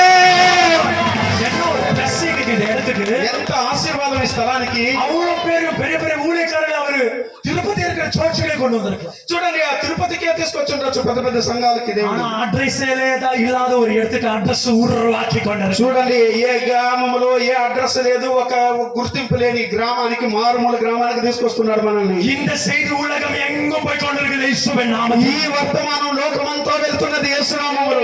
ஹalleluya హల్లెలూయా. ஒரு ஆமென் சொல்லுவீங்களா? ఒక ఆమేన్ చెప్తారా? ஒரு கட்டி ஆமென் சொல்லுவீங்களா? பிசாசு வெட்கப்பட்டு இயேசுவின் సైతాను நாமத்தில் సిగ్గుపడేటట్టు ఆమేన్ అనండి. தேவனுடைய நாம மகிமைப்படுத்துங்க. దేవుని నామము మహిమపరచు. ஹalleluya. హల్లెలూయా. இன்னும் ஒரு அற்புதமான இடத்துக்கு ஆண்டவர் அழைத்து வந்திருக்கு. దేవుడు ఒక అద్భుతమైన స్థలానికి నిన్ను తోడుకొని వచ్చాడు. அந்த வசனம் சொல்கிறது, వాక్యం చెప్తుంది. அப்படியே 11ஆம் వசனத்தை வாசித்து கொண்டு வருவோம். 11వ వాక్యాన్ని మనం చెప్దాము, చదువుదాము. అప్పుడు వారు సొదొమ గొమొర్రాల ఆస్తి యావత్తును వారి భోజన పదార్థములన్నీ పట్టుకొని పోయిరి. இதெல்லாம் எடுத்துட்டு போய்க்கிறாங்களா? అన్ని ఏం తీసుకెళ్లారట? ఆస్తిని. ஒரு நாளைக்கு ஆண்டவர் உங்க மேல எவ்வளவு ஃபேவரா இருக்காரு தெரியுங்களா? దేవుడు ఒక రోజు నీ పక్షంగా ఎలా ఉంటాడో తెలుసా? அவருடைய எல்லா ஆஸ்தி உனக்கு எடுத்து கொடுத்துருவார். ఆయన అన్ని ఆస్తిని మీకు ఎత్తి ఇచ్చేస్తాడు. எனக்கு பைபிள் அதான் சொல்லி தந்தது. ఎందుకు బైబిల్ అదే చెప్తుంది. யாருடைய ஆஸ்தி? ఎవరి ఆస్తి? அவர்கள் கஷ்டமா சேர்த்து வச்சிருக்கிறது వారు చాలా కష్టపడి చేర్చి పెట్టింది 9 ராஜாக்களை அனுப்பி 9 రాజులు పంపించి அவர்கிட்ட பாத்திரம் பதார்த்தம் எல்லாவற்றையும் எடுத்துக்கொண்டு వాళ్ళ దగ్గర ఉన్న పాత్రలు పదార్థాలు తీసుకొచ్చి ஆண்டவர் தன்னுடைய பிள்ளைங்களுக்கு போஷித்தார். దేవుడు తన బిడ్డలకి ఇచ్చి పోషిస్తాడు. ఆమె చెప్పండి. அது உன்னுடைய ஆசீர்வாதம். అది నీ ఆశీర్వాదం. அது అది உன்னுடைய ஆசீர்வாதம். నీ ఆశీర్వాదం. யாருடைய ஆசீர்வாதம்? ఎవరి ఆశీర్వాదం? இது என்னுடைய ஆசீர்வாதம். ఇది నా యొక్క ఆశీర్వాదం. வசனம் முடியல. ఇందుకు వాక్యం చెప్తుంది ஆபிரகாமின் சகோதரனுடைய ஆபிரகாமுடைய சகோதரனுடைய குமாரனாகிய லோத்து சோதோமிலே குடியிருந்தபடியால் சோ ஆபிரகாமுக்கு ஒரு சொந்தக்காரர் எங்க இருக்கிறாருங்க? అబ్రహాముకు ఒక బంధు ఏడున్నాడు? సొదొమ గొమొర్రా. சோதம் கோமரால இருக்கிறாரு. అక్కడ ఉన్నాడు. அவனையும் அவன் பொருட்களையும் கொண்டு போய் விட்டார். ஓ பைபிளோட வசனம் சொல்லுது அந்த ஜனங்கள் மட்டும் கிடையாதுங்க. ఈ యొక్క జనులు మాత్రమే కాదు, அந்த மனுஷனுடைய సంపూర్ణமான ఆశీర్వాదத்தை கொண்டு போனாங்க. ఆ వ్యక్తి యొక్క సంపూర్ణమైన ఆస్తిపాస్తులన్నీ తీసుకెళ్లిపోయి ఉన్నారు. ஆபிரகாமை போல ஒரு ஆசீர்வாதம் உள்ள ஒரு மனுஷன் லோத்.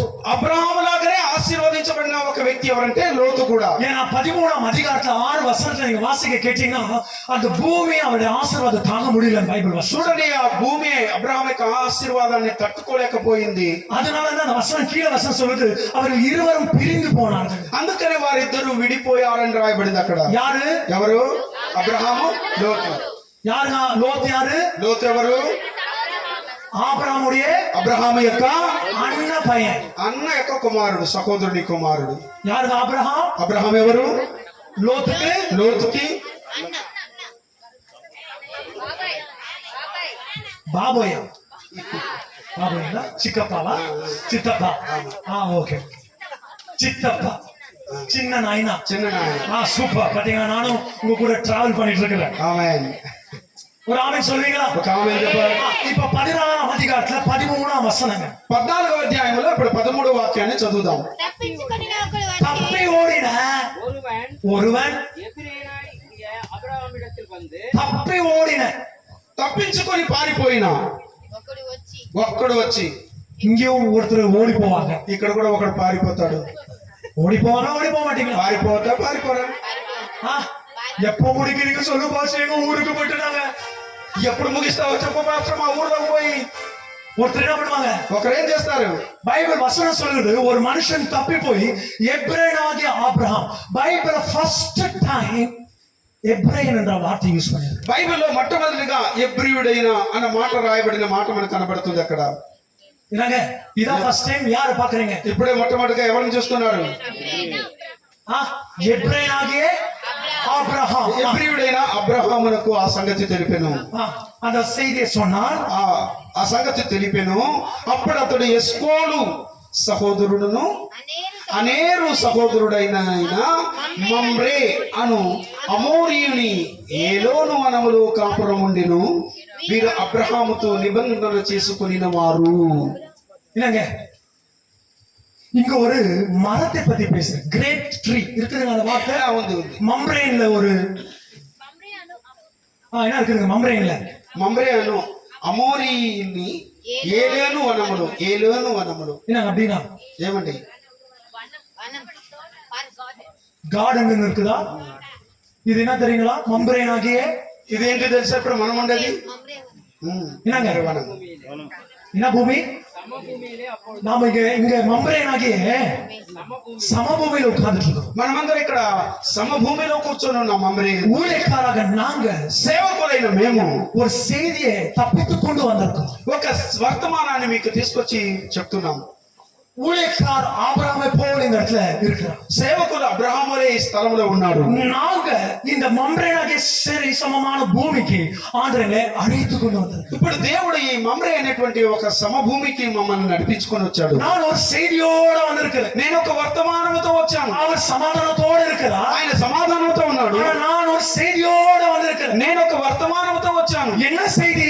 ఏమిటి ఆ వర్తమానం? வசனத்தை வாசிக்க கேட்போம் பாருங்க. వాక్యాన్ని చదువుదాం. 14வது வசனம். 14వ వాక్యము.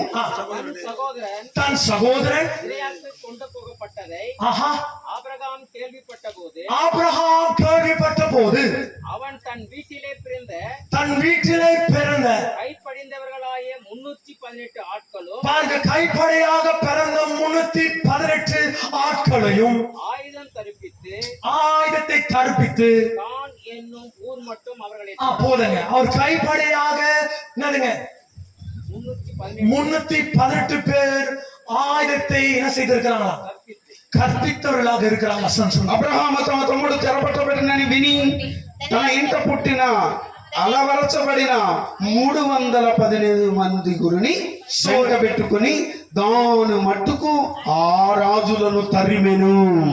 பைபிள் வசனம் சொல்றது, బైబిల్ వాక్యం చెప్తుంది, ஒரு மனுஷன் ஆபிரகாமை நோக்கி வந்து செய்தியை சொல்கிறான். ఒక వ్యక్తి అబ్రహాము దగ్గరకు వచ్చి ఆ వర్తమానం ఆ సంగతి. ஆபிரகாம் வீட்டுக்குள்ள 318 பேர் இருந்தாங்க, பிறந்தாங்கன்னு வசனம். అబ్రహాము యొక్క ఇంటిలో 318 మంది పుట్టున్నారు. అక్కడ அந்த 318 பேரும் யுத்த வீரர்களாக இருந்தாங்க. ఆ 318 మంది యుద్ధ వీరులుగా ఉన్నారు. யார் வீட்டுல பிறந்திருக்கிறாங்க? ఎవరి ఇంట్లో పుట్టిన వారు? யார் வீட்லங்க? ఎవరింట్లో? நான் ஏற்கனவே சொன்னேன், నేను ముందుగానే చెప్పాను. ஆபிரகாம் என்று சொல்லப்படுகிற ஒரு ஊழியக்காரர், అబ్రహాం అనే చెప్పబడే సేవకుడు மெம்ரேன் என்ற இடத்துக்கு சரிசமமான பூமியில அவர் இருக்கும்போது, ఆ మమ్రే అనేటువంటి సరి సమానమైన ఆ వనములో వాడు ఉన్నప్పుడు ஆபிரகாமின் வீட்டுக்குள்ள 318 என்னதுங்க யுத்த வீரர்கள் இருந்தாங்க. అక్కడ అబ్రహాము ఇంటిలో 318 యుద్ధ వీరులు ఉన్నారు. అక్కడ இங்க உட்கார்ந்து கொண்டிருக்கிற ஒவ்வொரு ஜனங்க யார் தெரியுங்களா? మీరు ఇక్కడ కూర్చున్న ఒక్కొక్క జనులు ఎవరు తెలుసా? ஆபிரகாம் வீட்டுல பிறந்த யுத்த வீரர்களாக. అబ్రహాం అనబడే నా ఇంటిలో పుట్టబడినటువంటి యుద్ధ వీరుడు మీరే. గట్టిగా చప్పట్లు కొట్టే ஒரு ஆமென் சொல்லுங்க. ఒక ఆమె చెప్తారని ఎదురు చూస్తున్నా. இந்த தேவன் மனுஷன் மூலமாக 318 பேரை ஆண்டவர் அழைத்து கொண்டு வந்திருக்கிறார். దేవుడు ఈ దేవుని యొక్క దైవ సేవకుడి ద్వారా 318 మంది తీసుకొచ్చాడు ఇక్కడికి. வேற சபையில அல்ல, వేరే సంఘమునుడి కాదు, அவருடைய சபையில 318 பேர் யுத்த வீரர்கள். ఆయన సంఘములోని 318 యుద్ధ వీరులు. அந்த 318 பேருக்கும் மனைவிகள் பிள்ளைகள் எல்லாம் இருந்திருப்பாங்க. ఆ 318 భార్య బిడ్డలు అందరూ ఉండుంటాడు. அதே போல இன்னைக்கு நீங்க உங்களோட குடும்பமோ உங்க பிள்ளைகளோ தேவனை ஆராதிக்க மெம்பர்கள் என்ற சரிசமமான பூமியில அழைத்து கொண்டு வந்திருக்கிறார். అదే విధంగా మీరు మీ భార్య భర్త పిల్లలు అందరినీ మమ్మరి అనే సమభూమికి మిమ్మల్ని అందరినీ నడిపించారు. பரிசுத்த வேதாகம் உங்களுக்கு பட்டயமாக இருக்கிறது. ఈ పరిశుద్ధ బైబిల్ గ్రంథం మీ చేతిలో ఖడ్గముగా ఉన్నది. இந்த வீட்டுக்குள் பிறந்தவருக்கு இந்த வேதத்தை எப்படி பயன்படுத்தணும் தெரியுங்க. ఈ ఇంటిలో పుట్టిన వారికి ఈ ఖడ్గాన్ని ఎలా ఉపయోగించాలో మీకు తెలుసు.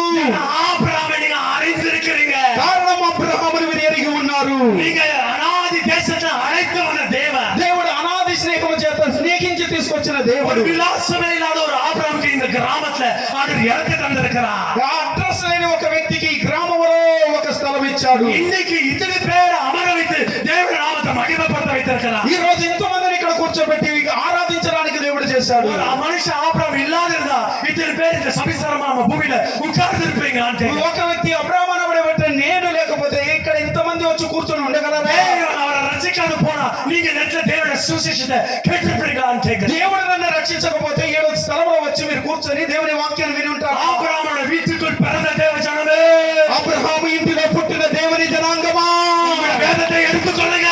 ఈ ఖడ్గాన్ని తీసుకోనండి. யுத்தம் வர போகுது. మీకు యుద్ధం రాబోతుంది. யுத்தம் வர போகுது. యుద్ధం రాబోతుంది. இந்த பரிசுத்த வேதாகத்தை காத்துக்கொள்ளும். ఈ పరిశుద్ధ బైబిల్ గ్రంథం నిన్ను కాపాడుతుంది. ஹல்லேலூயா. గట్టిగా ఆమేన్ చెప్పండి. ஆண்டவர் ரட்சப்பட்ட விடமாட்டார். దేవుడు నిన్ను సిగ్గుపడనీయడు. உன்னை அழைத்தவர் உண்மை உள்ளவராக నిన్ను இருக்கிறார். పిలిచిన వాడు నమ్మదగిన వాడు. உன்னை இறுதி வரைக்கும் நடத்தி செல்ல வரவையும் చివరి వరకు నిన్ను నడిపిస్తాడు.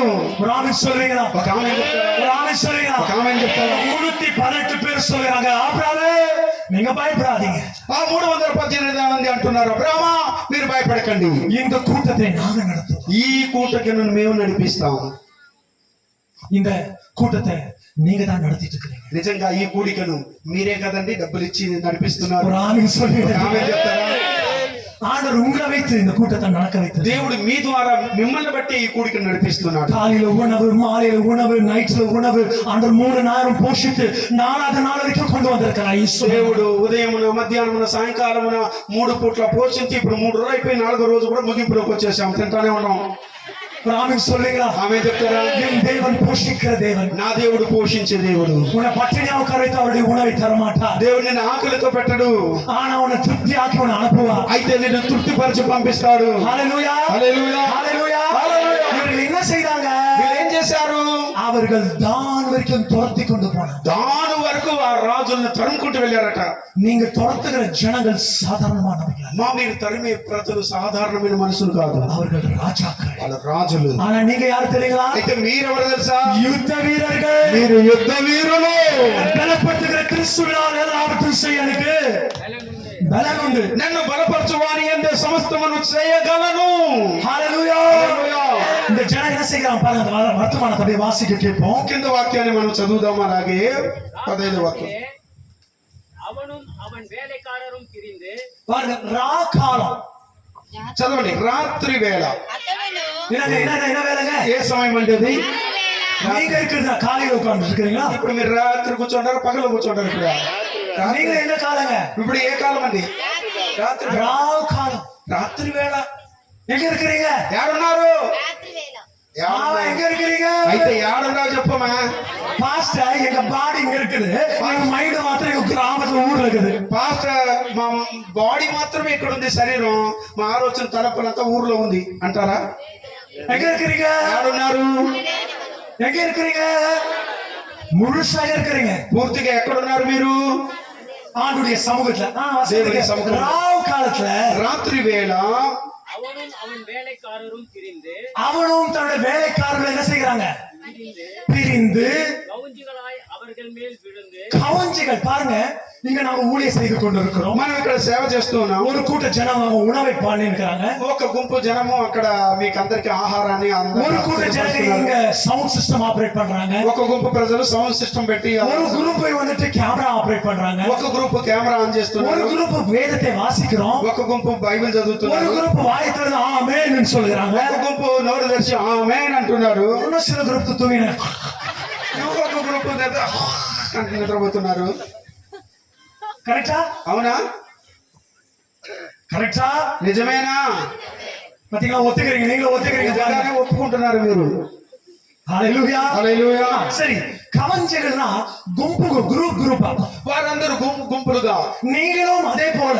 మీరు కూడా అదే విధంగా. సీక్రెట్ என்ன தெரியுங்களா? మీ రహస్యం ఏంటో తెలుసా? ஒரு மனமாக கூடி ஜெபிக்கணும். అందరూ ఏక మనసుతో కూడి ప్రార్థించడం. எப்ப நீங்க ஏக மனதோடு நீங்க சேர்கிறீர்களோ, ఎప్పుడైతే మీరు ఏక మనసుతో కూడి ప్రార్థిస్తారో, ஒரு குரூப் ஆண்டவர் வைத்திருக்கிறார். దేవుడికి ఒక గుంపుని దేవుడు పెట్టాడు. இந்த குரூப் தேவனுக்கு கர்த்தர் அழைத்து கொண்டு வந்திருக்கிறார். దేవుడే ఆ గుంపుని దేవుడే తీసుకొచ్చాడు.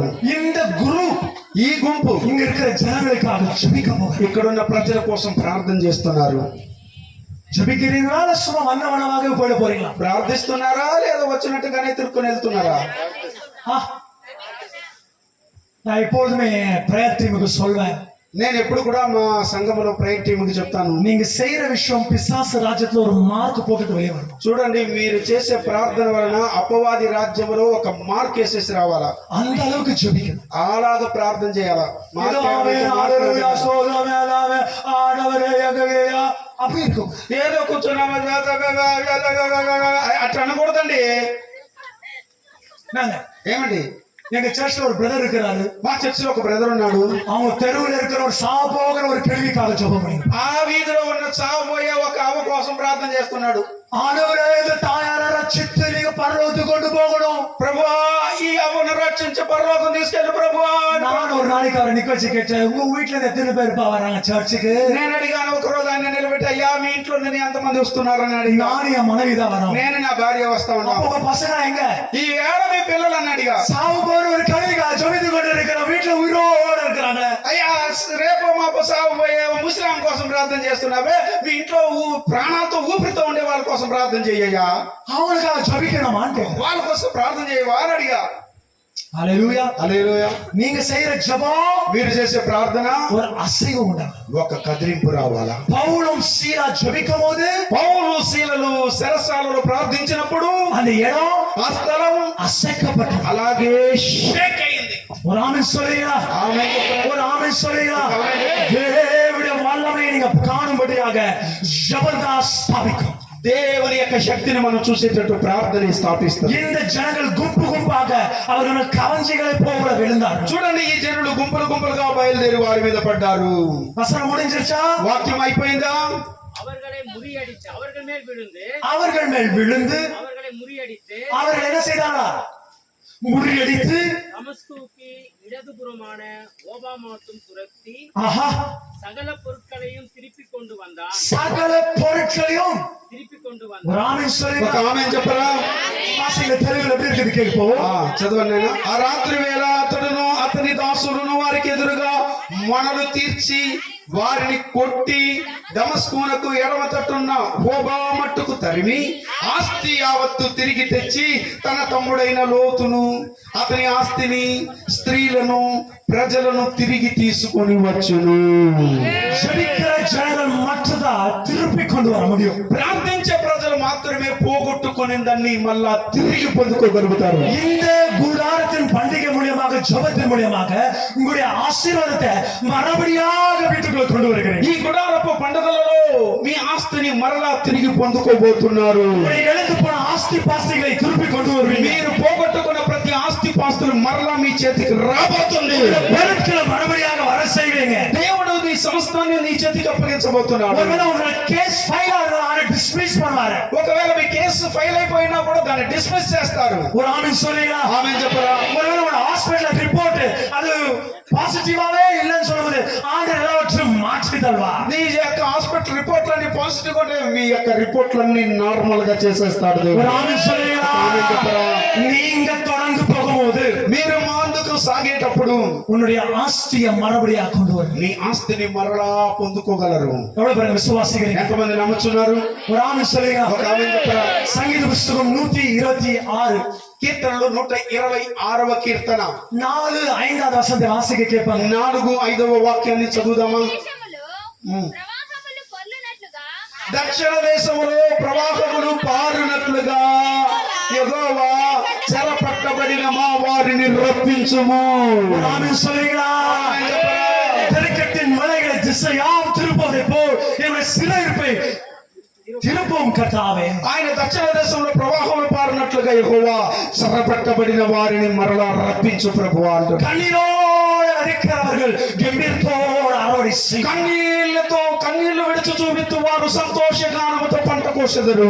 இந்த பண்டிகை நாட்களில் தேவனுக்கு முன்பாக கண்ணீரோடு இருந்த ஜனங்க தேவன் தாமே ரட்சித்துக் கொள்வார். ఈ మహోత్సవాలలో దేవాతి దేవుడు కన్నీళ్లతో ఉన్న వాళ్ళందరినీ రక్షణ ఆనందాన్ని కలుగజేయబోతున్నాడు. உங்களுடைய வேதனையை தேவனுக்கு சொல்லி இருக்கிறீங்க. మీ వేదనను ఆల్రెడీ మీరు చెప్పేస్తున్నారు దేవునికి. தேவனுடைய கண்ணீரை சொல்லி இருக்கிறீங்க. దేవుని దగ్గర మీ కన్నిటిని చెప్పేశారు. உங்களுடைய பிரார்த்தனைகளை சொல்லி இருக்கிறீங்க. మీ విన్నపాలు దేవునికి చెప్పేశారు. உங்களுடைய ஆராதனை கொடுத்து இருக்கிறீங்க. మీ ఆరాధనను కూడా సమర్పించేశారు. தேவன் கொள்ளையாடின எல்லா விஷயத்தையும் உங்களுக்கு மறுபடியாக கொண்டு வருவார். ఏదైతే నీ ఇదన్నీ చెరపట్టబడిందో శత్రువుల చేతులు అవన్నీ మరలా తిరిగి మీ చేతికి అప్పగించబోతున్నాడు.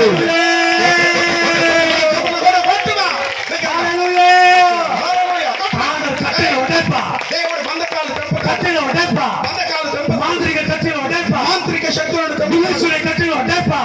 దుర్మార్గుడు కట్టిన ప్రతి కట్టును పారగొడతాడు. ஹalleluya. హల్లెలూయా. நீ மறுபடியாக அரணுக்கே திரும்பி வா. మరలా నీ అంతఃపురములోకి తిరిగి రాబోతున్నావు. ఆశీర్వాదతోడ వర. నా ఆశీర్వాదంతో రాబోతున్నావు. ఇగో కొల్లయాడిన విషయం మీరు 9 రాజాக்கள். చూడండి, కొల్ల సొమ్ముగా పట్టుకొని పోయిన వారంతా 9 మంది రాజులు. 9 రాజాకిட்ட ఎவ்வளவு ఆస్తి కొల్లడిచిరుపారు. ఇప్పుడు ఆ 9 మంది రాజుల దగ్గర ఎంత ఆస్తులు మీరు తీసుకొచ్చుంటారు? వెనక్కి ఆలోచించండి. நீங்க பாக்கிறதுக்கு ஒருத்தருங்க, చూసేదానికి మీరు ఒక్కరే అండి. ஆனா உங்களுக்கு பின்னால பெரிய ஆசீர்வாதமே இருக்கு. అయితే మీ వెనకాల పెద్ద ఆశీర్వాదమే ఉందండి. ஒரு ஆமென் சொல்லுவீங்களா? ఆమేన్ చెప్పరా. பைபிள் வசனம் சொல்கிறது, బైబిల్ వాక్యం உனக்கு చదివి, விரோதமாக ஒரு வழியா வந்தா నీకు విరోధంగా శత్రువు ఒక మార్గంలో వస్తే 7 వழியாக వాడు 7 మార్గంలో పారిపోబోతున్నాడు. చెప్పండి, వాడు నమ్మిన వారు. ஆண்டவர் வெட்டப்பட்டதே விட மாட்டார். దేవుడు నిన్ను ఎన్నడూ సిగ్గుపడనీయడు. என் ஆசீர்வாதம் எனக்கு தேடி வரட்டுமானா. నా ఆశీర్వాదం నన్ను వెతుక్కొని రావాలి. ஹalleluya. ఆమేన్. హల్లెలూయా. ஹalleluya. கர்த்தர் தான் உன்னுடைய ஆசீர்வாதம். దేవుడే నీ ఆశీర్వాదం. அந்த வசனம் எப்படி போகுது பாருங்க. ఆ వాక్యం ఎలా వెళ్తుందో తెలుసా? 16வது முடிச்சிட்டீங்க. 16 ముగించారు అనుకుంటున్నా. அப்படியே வாசித்து கொண்டு வருவோம். కింద చదువుదామా? அவன் எத்திலா கோமேரையும் அவனோடு இருந்த ராஜாக்களையும் முறியடித்து அவனோடு இருந்த எல்லா ராஜாக்களையும் முறியடித்து திரும்பி வருகிற போது திரும்பி வரும்போது சோதோமின் ராஜாவுக்கு புறப்பட்டு ஆஹா ராஜாவின் பள்ளத்தாக்கு என்னும் சார்வே பள்ளத்தாக்கு மட்டும் அவன் அவனுக்கு எதிர்கொண்டு போனான். அன்றியும் உன்னதமான தேவனுடைய ஆசாரனாய் இருந்த சாலமேன் ராஜாவாகிய பாருங்க, உன்னதமா இப்போ இன்னொரு ராஜாவை பார்க்க. ఇప్పుడు ఇంకొక రాజును మనం చూడబోతున్నాం. ఇదివరకు 9 రాజాக்கள், 9 మంది రాజులను చూసాం. ఇప్పుడు సెలామిన్ రాజా, ఇప్పుడు మనకు షాలేము రాజు இருக்குதுங்க. அந்த வார்த்தை ఉందా బైబిల్లో? என்ன இருக்குதுங்க? ఏముందండి? சாலேமின் ராஜாவாகிய எத்தனாவது வசனங்க?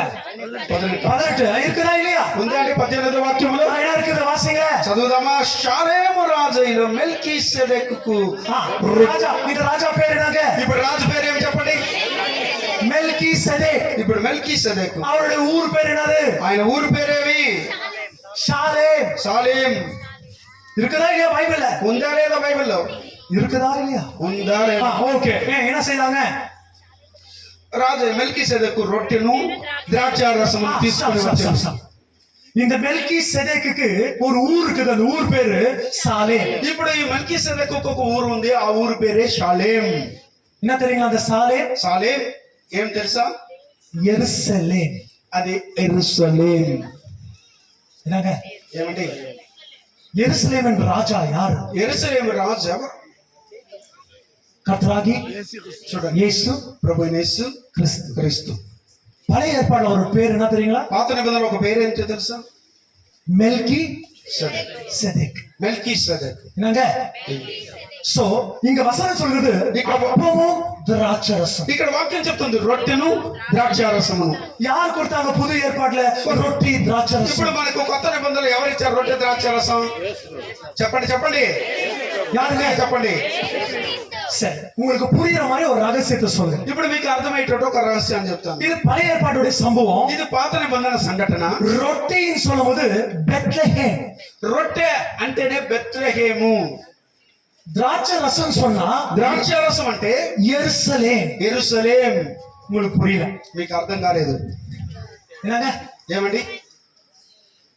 ரொட்டின்னு சொன்னா రొట్టె అంటే என்னங்க? பெத்லஹேம். பெத்லஹேம்ல யார் பிறந்தாங்க? బెత్లెహేములో ఎవరు పుట్టారండి? எப்படி பிறந்தாரு? ఎలా పుట్టాడు? அப்போ சொல்றது அவருடைய சரீரம். ఈ రొట్టె అనేది యేసుక్రీస్తు శరీరము.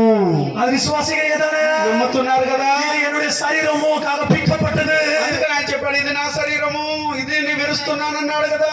சோ இந்த ரொட்டின்ற வார்த்தை பெத்லஹேம். ఈ రొట్టె అనే మాట బెత్లెహేము. அதுதான் பைபிள் வசனம் சொல்லுது. అదే బైబిల్ వాక్యం అంటుంది. உங்களுடைய முன் பிதாக்கள் மன்னாவை சாப்பிட்டு மரித்து போனாங்க. మీ పితరులు మన్నాను భుజించి కూడా చనిపోయారు. ஆனா நான் தருகிற ஜீவ அப்பமோ, అయితే నేను ఇస్తున్నది జీవాహారము. என்றென்றைக்கும் உயிர் வாழ்வீங்க. అది ఎప్పుడు కూడా మీరు జీవిస్తూనే ఉంటారు. ஒரு ஆவியம் சொல்லுங்க. ఒక ఆమె చెప్తారా? பாரு, என்ன ஒரு ரகசியம் ఇది பாத்தீங்கன்னா. ఎంత గొప్ప రహస్యం చూసారా? சரி பாஸ்டர், இதுக்கு என்ன ப்ரூஃப் இருக்குதா நீங்க சொல்றதுக்கு? పాస్టర్ గారు, మీరు చెప్పే మాటకి ఏదైనా ప్రూఫ్ ఉందా? ஆமா.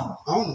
யோவான் புஸ்தகம் యోహాను సువార్త 8ஆம் அதிகாரம் 8వ అధ్యాయం 56வது வசனம். 56. இந்த இயேசப்பா ஆபிரகாமை சந்திக்க ఈ యేసు ప్రభు పాత నిబంధనలో అబ్రహామును దర్శించాడు. எடுத்துக்கொண்டு చదువుదాం. నీ తండ్రి అయిన అబ్రహాము నీ తండ్రి అయిన అబ్రహాం నా దినము చూతునని మిగులు ఆనందించెను. எவ்வளோ சந்தோஷமா இருந்தாரு. అది చూచి சூச்சி என்னங்க அப்படின்னா? யார் பார்த்தாரா? ఎవరు చూసిందట? யார் பார்த்தாங்க? ఎవరు చూశారు? ఎవరిని చూశారు చెప్పండి మా క్లియర్ గా. యేసు ప్రభు అబ్రహాముని చూశాడు. பார்த்தாங்களா இல்லையா? చూశాడా లేడా? உங்க பைபிள் அப்படிதானே இருக்குது. எவ்வளவு வாட்டி பைபிள் வாசித்து இருப்பீங்க. మీరు బైబిల్ ఎన్నిసార్లు చదువుంటారు? ஆனா இந்த వசనం உங்களுக்கு హైలైட்டா இருக்கும். ఇప్పుడు ఈ వాక్యం మీకు హైలైట్ గా కనబడుతుంది. இந்த நாளை காண ஆபிரகாம் ஆவலா இருந்தார். ఈ దినాన్ని చూడడానికి అబ్రహాము ఎంతో ఆతృతతో ఆశతో அவன் என்னை கண்டான். అతడు నన్ను చూసెను. ரொம்ப సంతోషமாக మీ తండ్రి యగు అబ్రహాము నా దినము చూతునని మిగులు ఆనందించెను. అది చూసి సంతోషించెను. సో ఆబ్రహాం யாரை பார்த்திருக்காங்க? ఇప్పుడు అబ్రహాము ఎవరిని చూశాడు చెప్పండి ఇప్పుడు త్వరగా. అది யாரை பார்த்தாங்க? ஆபிரகாம். చెప్పండి రా. யாரு? இன்னைக்கு தேவனுக்கு கற்றுடைய வர்த்தமான வார்த்தை உங்களை காணும்படியாக தேவனே இறங்கி ఈ வரப்போகிறார். రోజు దేవుడు వర్తమానం నీతో దేవుడే మమ్మల్ని చూడడానికి దిగి వచ్చి ఉన్నాడు. వర్తమానం ஆண்டவர் உங்களுக்கு ஒரு ஆபோஷண ஆராதனை வைக்க போகிறார்.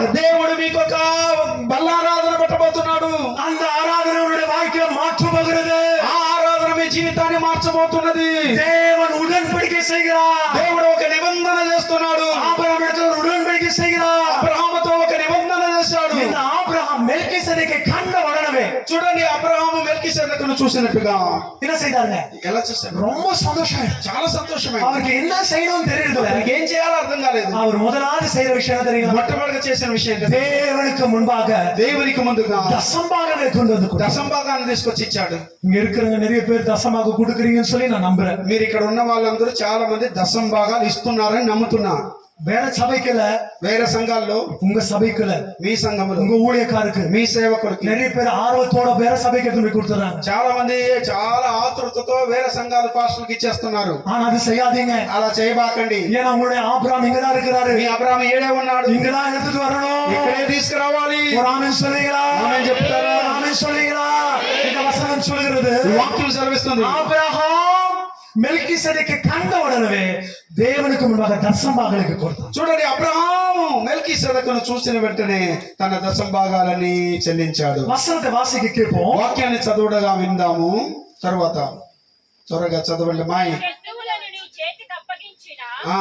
సర్వోన్నతులకు దేవుని స్థితింపబడును గాక అని చెప్పెను. అప్పుడు అతడు అన్నిటిలో ఇతనికి 10వ వంతు ఇచ్చెను. ఓకే, என்ன செய்திருக்கிறாருங்க? ఏం చేశాడట? யாருங்க? ఎవరండి? ஆபிரகாம் అబ్రహాము மெல்கிசேதேக்குக்கு మెల్కీసెదెకుకి என்ன செய்திருக்கிறாரு? ఏం చేశాడండి? 10వ దశంభాగத்தை தந்தது. దశమ భాగాన్ని ఇచ్చాడు. நீங்களும் விசுவாசிகளாக நீங்களும் విశ్వాసులైన మీరు కూడా உங்களுடைய சபைக்கு మీరు కూడా మీ సంఘానికి என்ன செய்யுங்க? ఏం చేయాలండి? దశంభాగத்தை கொடுக்கணும். దశంభాగం చెల్లించాలి. பைபிள் வசனம் சொல்றது బైబిల్ వాక్యం అంటుంది 10ல ஒரு பகுதி. 10లో ఒక భాగం. நாம என்ன செய்யறோம்னா, మనం ఏం அது చేస్తున్నాం? ஒரு பகுதியிலே பாதியா தான் கொடுப்போம். ఆ ఒక భాగంలో కూడా సగ భాగం తుంచేసిస్తా ఉన్నాం. ஆண்டவர் நமக்கு ஒரு மார்க் வச்சிருக்கிறார். దేవుడు ఒక మార్క్ పెట్టాడు. அந்த மார்க்குக்கு கீழே போக கூடாது. ఎప్పుడు కూడా ఆ గీతకు కింద వెళ్ళకూడదు. வேணா மேல போங்க. ఆ గీతకు పైన వెళ్ళండి. కానీ ஆனா என்ன பண்ணாதீங்க. అయితే ఏం చేయకండి? ஆ, இப்போ உதாரணத்துக்கு 99 ரூபீஸ் கொடுத்து இது 100 ரூபீஸ் நீங்க எழுதுறீங்களான்னு கேட்க. చూడండి, 99 రూపాయలు ఇచ్చేసి 100 రూపాయలు రాయగలుగుతారా మీరు? அது 100 రూపీస్ ஒத்துப்பீங்களா? అది 100 రూపీస్ అంటే ఒప్పుకుంటారా? எவ்வளவு போட்டோம்? ఎంత 1 ரூபி போட்டா தான் என்னவா மாறும்? కాబట్టి 1 రూపాయి వేస్తే ఏం చెప్తుంది? என்னது? பரவாயில்ல, நீங்க மேக்ஸ்ல குட்டா இருக்கிறீங்க. பிரதர்ஸ் பைக்கு தான் யோசனையாகிறாங்க. కాబట్టి మీరందరూ బాగా మ్యాథ్స్ లో హుషారుగా ఉన్నారు. వీళ్ళందరూ నిద్ర మొహాలు వేసుకొని చూస్తున్నారు. వీళ్ళు ఏం చెప్పడం లేదట. எவ்வளவு இருக்குதுங்க? 99 99 రూపాయలు. 1 ரூபி கம்மியானாலும் చూడండి, 1 రూపాయి తక్కువ అయినా కూడా 100 ரூபீஸ் ஆகாது. అది 100 రూపాయలు కాదు. సో நம்முடைய தசம்பாகத்துல கூட అయితే మన దశ భాగాల్లో కూడా ஆண்டவருக்கு பூர்ணமா கொடுக்கணும். దేవునికి పరిపూర్ణంగా సమర్పించాలి. ஆண்டவருக்கு ஒப்பு கொடுக்கணும். దేవునికి సమర్పించాలి. ஆண்டவரே, எனக்கு தந்த கிருபைக்காக, தயவுக்காக, இரக்கங்களுக்காக நான் உம்மை ஒரு ராஜ்யத்தை ஆசீர்வதிக்கிறேன். చూడండి ప్రభా, నీవు నాకు ఇచ్చిన కృపను బట్టి, దయను బట్టి, కనికరాన్ని బట్టి నేను నీ రాజ్యాన్ని నా దశంభాగం ద్వారా ఇచ్చి ఆదుకుంటానని எனக்கு చెప్పాలి. ரொம்ப பெரிய கேள்வி என்னன்னு பாத்தீங்கன்னா, నాకు చాలా ఒక పెద్ద ప్రశ్న ఏంటంటే, இந்த யுத்தம் நடக்கிறதுக்கு முன்னால இந்த ராஜா எங்க இருந்தார்? ఈ యుద్ధం జరగడానికి ముందు ఈ రాజు ఆడున్నాడు. அவர் வந்து சொல்லிக்கிறார், ஆபிரகாம் நீ பயப்படாத, நான் உன்னோட வந்து உன்னோட யுத்தம்லாம் ஜெயிச்சு கொடுத்துறேன்னு சொல்லிருக்கேன். ఇప్పుడు ఈ రాజు వచ్చి అబ్రాహామును భయపడొద్దు, నీవు గమ్మునుండిపో, నేను వచ్చి నీ యుద్ధాన్ని అంతా చేసి ముగిస్తానని చెప్పుకుంటా. ஆனா பைபிள் வசனம் சொல்லுது, అంటే బైబిల్ వాక్యం అంటే ஆபிரகாமுடைய யுத்தம் எல்லாம் முடிந்த பிறகுதான் இந்த ராஜா வருகிறார். చూడండి, అబ్రహాము యొక్క యుద్ధములన్నీ ముగించబడిన తర్వాత ఈ రాజు వచ్చాడు. உன்னுடைய வாழ்க்கையில கூட, నీ జీవితంలో కూడా, உன்னுடைய யுத்தத்துல నీ యుద్ధములో நீதான் உன்னுடைய யுத்தத்தை செய்யணும். నీవే ఆ యుద్ధమును చేయాలి. என்ன யுத்தம்? ఏమిటి ఆ యుద్ధం? ஜெப யுத்தம். ప్రార్థనలు, మోకాళ్ళ యుద్ధం. நீ எனக்காக பாஸ்டர் ஜெபிக்க முக வைக்க முடியாது. నా కొరకు పాస్టర్ ప్రార్థన చేయలేదు. பாருங்க, உங்களுக்கு பசி எடுத்து பக்கத்துல இருக்கிறவங்க ஊட்டி விட்டா நீங்க ஏத்துக்குவீங்களா? నీకు ఆకలేసి అమ్మ నువ్వు తినమ్మా అని తినిపిస్తే నీ ఆకలి తీరుతుందా? ஆ, உங்களுக்கு பசி, నీకు ఆకలి பக்கத்துல இருக்கிறவங்களுக்கு வாயில ஊட்டி விட்டுருங்க. పక్కన ఉండే వాళ్ళకి తినిపిస్తా ఉంటే నీ ఆకలి తీరుతుందా? அப்ப நீங்க மாத்திரம் எனக்காக ஜெபம் பண்ணுங்க. అయితే మీరు అయ్యో నా కోసం ప్రార్థన చేయండి సిస్టర్ అంటావు. நீங்க என்ன செய்யணும்? మీరేం చేయాలా? நாங்க சும்மா உட்காந்துக்கிறோம் பாஸ்டர், మేము గమ్మని కూర్చోన్నాం நீங்க పాస్టర్, ஜெபம் பண்ணுங்க. మీరు ప్రార్థన చేయండి అంటారు. யார் ஜெபிக்கணும்? ఎవరు ప్రార్థన చేయాల్సిందే? This is your fight. కాబట్టి అది నీ యుద్ధం. This is your exam. కాబట్టి నీ యొక్క ఎగ్జామ్ పరీక్ష అది. This is your pen. ఇది నీ యొక్క సమయం. நீதான் என்ன பண்ணும்? నువ్వే ఏం చేయాలా? రాయాలి. Write your exam. కాబట్టి నీ పరీక్ష నువ్వే రాయి. காப்பி பண்ண கூட என்ன பண்றாங்க? కాపీ చేస్తే కూడా ఏం చేస్తున్నారు?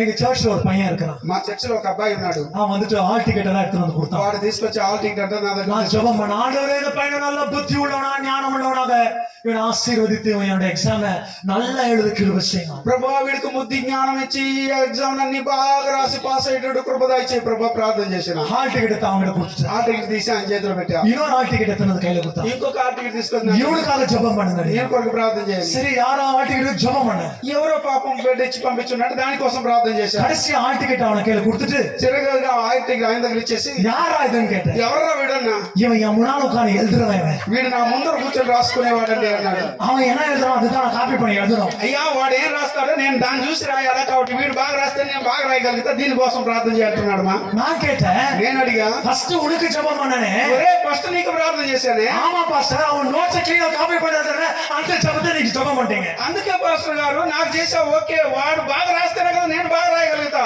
వాడి కోసం ప్రార్థన చేయి. அடுத்த ஜெபம் பண்ணாமே, ఇంకొక ప్రార్థన చేశామే, அந்த ஜெபம் வந்துட்டு அந்த பையன் நல்லா எழுதணும். ఆ ప్రార్థన వచ్చి ఆ అబ్బాయి బాగా రాయాలా. பெல்ட் எடுத்து அடிக்கணும்னு தோணுச்சு, யார் அப்பா வீட்டு பிள்ளைன்னு விட்டுட்டேன். నాకు ఎట్ట కోపం వచ్చిందంటే బెల్ట్ తీసుకొని బాగా వాన్ చేయాలనిపించింది. ఎవడు బిడ్డను కన్న బిడ్డ పోని వదిలేసిన. ஹல்லேலூயா. హల్లెలూయా. நீங்க இப்படிதான் இருக்காதீங்க. మీరు అట్లా ఉండబాకండి. உங்க எக்ஸாம మీ ఎగ్జామ్ ని யார் எழுதணும்? ఎవరు రాయాలి? உங்க ஜெபம், మీ ప్రార్థన, உங்க சாப்பாடு, మీ తిండిని கரெக்ட். நீங்க தான் మీరే பரலோகத்துக்கும் పరలోకానికి நாவானவரே பக்கத்து வீட்டு அனுப்பி விட்டுருக்காங்க கேட்கிறேன். ప్రభా నేను వెళ్ళను ప్రభా, పక్కింటి వాళ్ళని తీసుకెళ్ళి ప్రభా పరలోకానికి అంటావా? నువ్వే కదా పోవాలా. நீங்க என்ன போனோம்? మీరు ఎక్కడికి వెళ్ళాలా? So you should pray your prayer. కాబట్టి నీ ప్రార్థనలు నువ్వే It is a ప్రార్థించాలి. small or a big does not matter. అది చిన్నదో పెద్దదో అది కాదు సమస్య. It is your time with God. నీ సమయము దేవునితో గడపాలి. ஏசப்பா, எனக்கு ஜெபம் பண்ண தெரியல ஆண்டவரே, எனக்கு உதவி செய்யுங்க ஆண்டவரே. నాకు ప్రార్థించడం రాదు ప్రభా, నాకు నేర్పించు ప్రభా అని ప్రార్థన అడుగు దేవుని దగ్గర. கிருபையா இருங்க ஆண்டவரே, నా కృపతో ఉండు ప్రభా, இரக்கமா இருங்க నా ஆண்டவரே, కనికరంతో ఉండు ప్రభా, தயவா இருங்க నా ஆண்டவரே. మీద దయ కలిగి ఉండు ప్రభా. பாருங்க, என்னோட prayer secret உங்களுக்கு சொல்றேன். నా ప్రార్థన రహస్యాన్ని మీకు చెప్తాను. நான் one day பெருமையா சொல்லக்கூடாது, one day 13 hours pray. నేను గొప్పకు చెప్పలేదు, ఒక రోజులో 13 గంటల సేపు ప్రార్థన చేస్తానండి. இந்த பைபிள் 235 டைம்ஸ் வாசித்திருக்கேன். ఈ బైబిల్ గ్రంథాన్ని 335 సార్లు చదివేశాను. அதுக்குதான் செத்து போன மனுஷர்களா எழுப்புறோம். నేను దానికి చనిపోయిన వాళ్ళని కూడా తిరిగి లేపుతున్నాను. ஹார்ட் ஃபங்க்ஷனே இருக்காது. చూడండి, హార్ట్ సరిగ్గా పనిచేసి ఉండదు. அவர்கள் ஜெபம் பண்ற ஹார்ட் ஃபங்க்ஷன் ஆகும். వాళ్ళ యొక్క హార్ట్ బాగా ఫంక్షన్ అయ్యేటట్టు ప్రార్థిస్తారు. ஒரு ஆமென் சொல்லுங்க எதிர்பார்க்கிறேன். ఆమె చెప్తాను. ஹalleluya. హల్లెలూయా. நிறைய சாட்சிகளை சொல்லிட்டே போவாங்க. చాలా సాక్ష్యాలు నా జీవితంలో చెప్పొచ్చు. கடைசியாக நாங்க வந்துட்டு என்ன கிராமங்க ஊருக்கு நம்ம போனோம், காடு வெட்டியில కార్వేటి నగరం. ஆமா. சோ அங்க ஒரு சகோதரிக்காக நான் ஜெபம் பண்ணேன். కార్వేటి నగరంలో ఒక సహోదరి కోసం ప్రార్థన చేశాము. அவருடைய பையன் ஹாஸ்பிடல்ல, குளோபல் சிட்டி ஹாஸ்பிடல்ல ரொம்ப இன்சார்ஜ் பர்சனா இருக்காரு. ఆ గ్లోబల్ సిటీ హాస్పిటల్ లో ఆయన మంచి in charge person. Global city hospital திருப்பதியிலும் இருக்குது. ఆ గ్లోబల్ సిటీ హాస్పిటల్ తిరుపతిలో కూడా ఉంది. உங்களுக்கு தெரியுங்களா? మీకు తెలుసా? ఉంది కదా? ఉందా లేదా? ఇలా இருக்குதுப்பா. Global city hospital, global city hospital கேள்விப்பட்டிருக்கீங்களா? சென்னையில தான் அதோட மெயின் சென்டர். చెన్నైలో అది మెయిన్ அந்த సెంటర్. மனுஷன் தன்னோட அம்மாவுக்காக எல்லா டாக்டர் கிட்ட போயிட்டு என்ன பண்ணிக்கிற ட்ரீட்மெண்ட்காக பண்ணிருக்காங்க. டாக்டர் சொன்னாங்க எங்களோட பெஸ்ட் மெடிசன் எல்லாத்தையும் கொடுத்துருக்கிறோம், நாங்க என்ன செய்யணும் தெரியலடி. ఆ వ్యక్తి ఏం చేశాడంటే, ఎంత పెద్ద పెద్ద హాస్పిటల్ ఉందో అందరి దగ్గరికి తల్లిని తీసుకెళ్లాడు. వాళ్ళందరూ మంచి మంచి మందులు మాత్రలు ఇచ్చారు. మేము చేయాల్సిన మంచి మంచి మందులు మెడిసిన్లు మీకు పెడేసాము, ఇంకా దేవుడే చూసుకోవాలనేసారు వాళ్ళు. సో கார் வெட்டில எங்களோட பிரேயர் முடிச்சுட்டு அவங்க கியூல நின்னுட்டு நேரத்துல அவருக்கு ஜெபம். చూడండి, ఆ కార్వేట్ నగరంలో ప్రార్థన అయిపోయిన తర్వాత వరుస క్రమంలో వచ్చారు అందరూ ప్రార్థించుకోవడానికి. అప్పుడు తీసుకొచ్చారు. எனக்கு இவ்வளவு தண்ணி கூட குடிக்க முடியல பாஸ்டர்னு சொன்னா. ఆమె కుత్తికి కూడా నీళ్లు తాగలేకపోతున్నాం పాస్టర్ அது అన్నారు. திருப்பி రిటర్న్ ஆயிருது. అది అలాగే వామిటింగ్ వచ్చేస్తది. సో எனக்கு உடம்பு ஃபுல்லா அந்த ஈசோஃபேகஸ் ஃபுல்லா புண்ணு போல எரியுதுன்னு சொன்னா. నా కడుపు లోపల అట్లే మంట అయిపోయి పుండు అయిపోయి అసలు మంటగా ఉంది అన్నారు. அவருக்காக ஜெபித்து ஒரு 3 வாட்டி டபாரன் கீழே விழுந்தார். వారి కోసం ప్రార్థన చేసేటప్పుడు వారు 3 సార్లు దప్పిన పడ్డారు. திருப்பி அவர்களை எழுப்பி விட்டு அவருடைய கையை உயர்த்தி வைத்து మరలా లేపి నిలబెట్టి చేతులు పైకెత్తమని, வீட்டுக்கு போய் நீங்க சாப்பிடுங்க ஃபர்ஸ்ட் வார்த்தை சொன்னார். ఫస్ట్ ఇంటికెళ్ళి తినుమా అన్న. அவங்க வீட்டுக்கு போகிற வழியிலே இவ்வளவு பெரிய கட்டியை போல வயித்துல இருந்து ஏதோ வந்து வெளியே வந்து விழுந்து. చూడండి, వాళ్ళ ఇంటికి వెళ్లే మార్గంలో ఇంత పెద్ద గడ్డ కడుపులో నుండి బయటకు వచ్చి పడిపోయింది. మా ஒரு ஆமீன் சொல்லுங்களா? గట్టిగా చప్పట్లు కొట్టి ఆమె చెప్పరా, గట్టిగా గట్టిగా కొట్టి చప్పట్లు కొట్టవా. దేవుడు చేసిన కార్యం அவங்க కొరకు. சன் வந்துட்டு குளோபல் சிட்டி ஹாஸ்பிடல்ல ஒர்க் பண்றதுனால இது என்னவா இருக்குன்னு சொல்லி கையில எடுத்து பிசைஞ்சு பார்த்தாங்க. చూడండి ఆ యొక్క కొడుకు ఆ గ్లోబల్ సిటీ హాస్పిటల్ లో పనిచేస్తాడు కాబట్టి ఈ గడ్డ ఏమిగా ఉంటదని చేతులు ఎత్తి చూశాడట. கருப்பு போல மைய போல அப்படியே வந்துட்டு பிசைஞ்சுதான். అది బాగా నల్లగా మసిపట్టిపోయినట్టు అయిపోయి అట్లే మసిపట్టిపోయింది. அந்த வீட்டுக்குள்ள அம்மா நுழைந்த உடனே ஃபர்ஸ்ட் விஷயம் என்ன கேட்டாங்க தெரியுங்களா? ఆ ఇంటికి వెళ్ళిన ఫస్ట్ విషయం అమ్మ ఏం అడిగిందో తెలుసు? எனக்கு పసి எடுக்குது సాப்பிடுறதுக்கு. నాకు ఆకలి కొని అన్నం పెట్టండి అని చెప్పాను. ఆకలిస్తాను. హల్లెలూయా హల్లెలూయా హల్లెలూయా హల్లెలూయా. கர்த்தர் அவரை தொட்டு சுகமாக்கி దేవుడు ఆమెను ముట్టి బాగు చేశాడు. ஒரு ஆமென் சொல்லுவீங்களா? ఒక ఆమె చెప్తాను. என் தேவன் எனக்காக யாவையும் செய்து నా దేవుడు నా కొరకు సమస్తమును చేసి ముగిస్తాడు చెప్పు. హల్లెలూయా హల్లెలూయా. விசுவாசிக்கிறேன். నువ్వు విశ్వసించాలండి, ஜெபிக்கிறேங்க, ప్రార్థించాలండి. மற்றவருடைய நெருப்புல போய் நீங்க குளிர் காயாதீங்க. ఇతరులు మంట పెట్టుంటే ఆ మంటలో పోయి చలి కాచుకోబాకండి. ఎప్పుడు நீங்க உங்களுடைய அனலை மூட்டுங்க. మీరే మీ అగ్నిని బాగా రగిలించండి. நீங்க ஜெபிக்கிறேங்க, మీరు ప్రార్థించాలి. நீங்க என்ன உங்களுக்கு ஒரு சான்ஸ் தெரியுங்க? நீங்க உட்கார்ந்து இவ்வளோ நாள் உட்கார்ந்து நீங்க ஜெபிக்க எவ்வளவு ஒரு வாய்ப்பு தெரியுங்க? అసలు మీకు ఎంత మంచి అవకాశం తెలుసా? ఇన్ని రోజులు 5 రోజులు కూర్చొని ఇక్కడ ప్రార్థన చేస్తున్నట్టు. எவ்வளவு பெரிய சர்ச்ல பெங்களூர் சிட்டில இருக்குது, யாரு செய்யாத விஷயம் பாஸ்டர் செய்யறாருங்க. చూడండి, బెంగళూరులో పెద్ద పెద్ద సిటీలో పెద్ద పెద్ద మందిరాలు ఉంది. ఎవరు చేయలేని పని మనం చేస్తున్నామండి ఇక్కడ. చూడండి, మీరు ఎంత బాగా దేవుని ప్రార్థన చేస్తారు. எவ்வளவு பெரிய blessing தெரியுங்க உங்களுக்கு? ఎంత ఆశీర్వాదం తెలుసా మీకు? హల్లెలూయా హల్లెలూయా. எவ்வளவு பெரிய பெரிய கோடீஸ்வர பாஸ்டர் பெங்களூர்ல ஒருத்தரும் செய்யறது. చూడండి, కోటేశ్వరులు పాస్టర్లు బెంగళూరులో ఉన్నారు. ఒక్కరు కూడా ఈ పని చేసినంలే.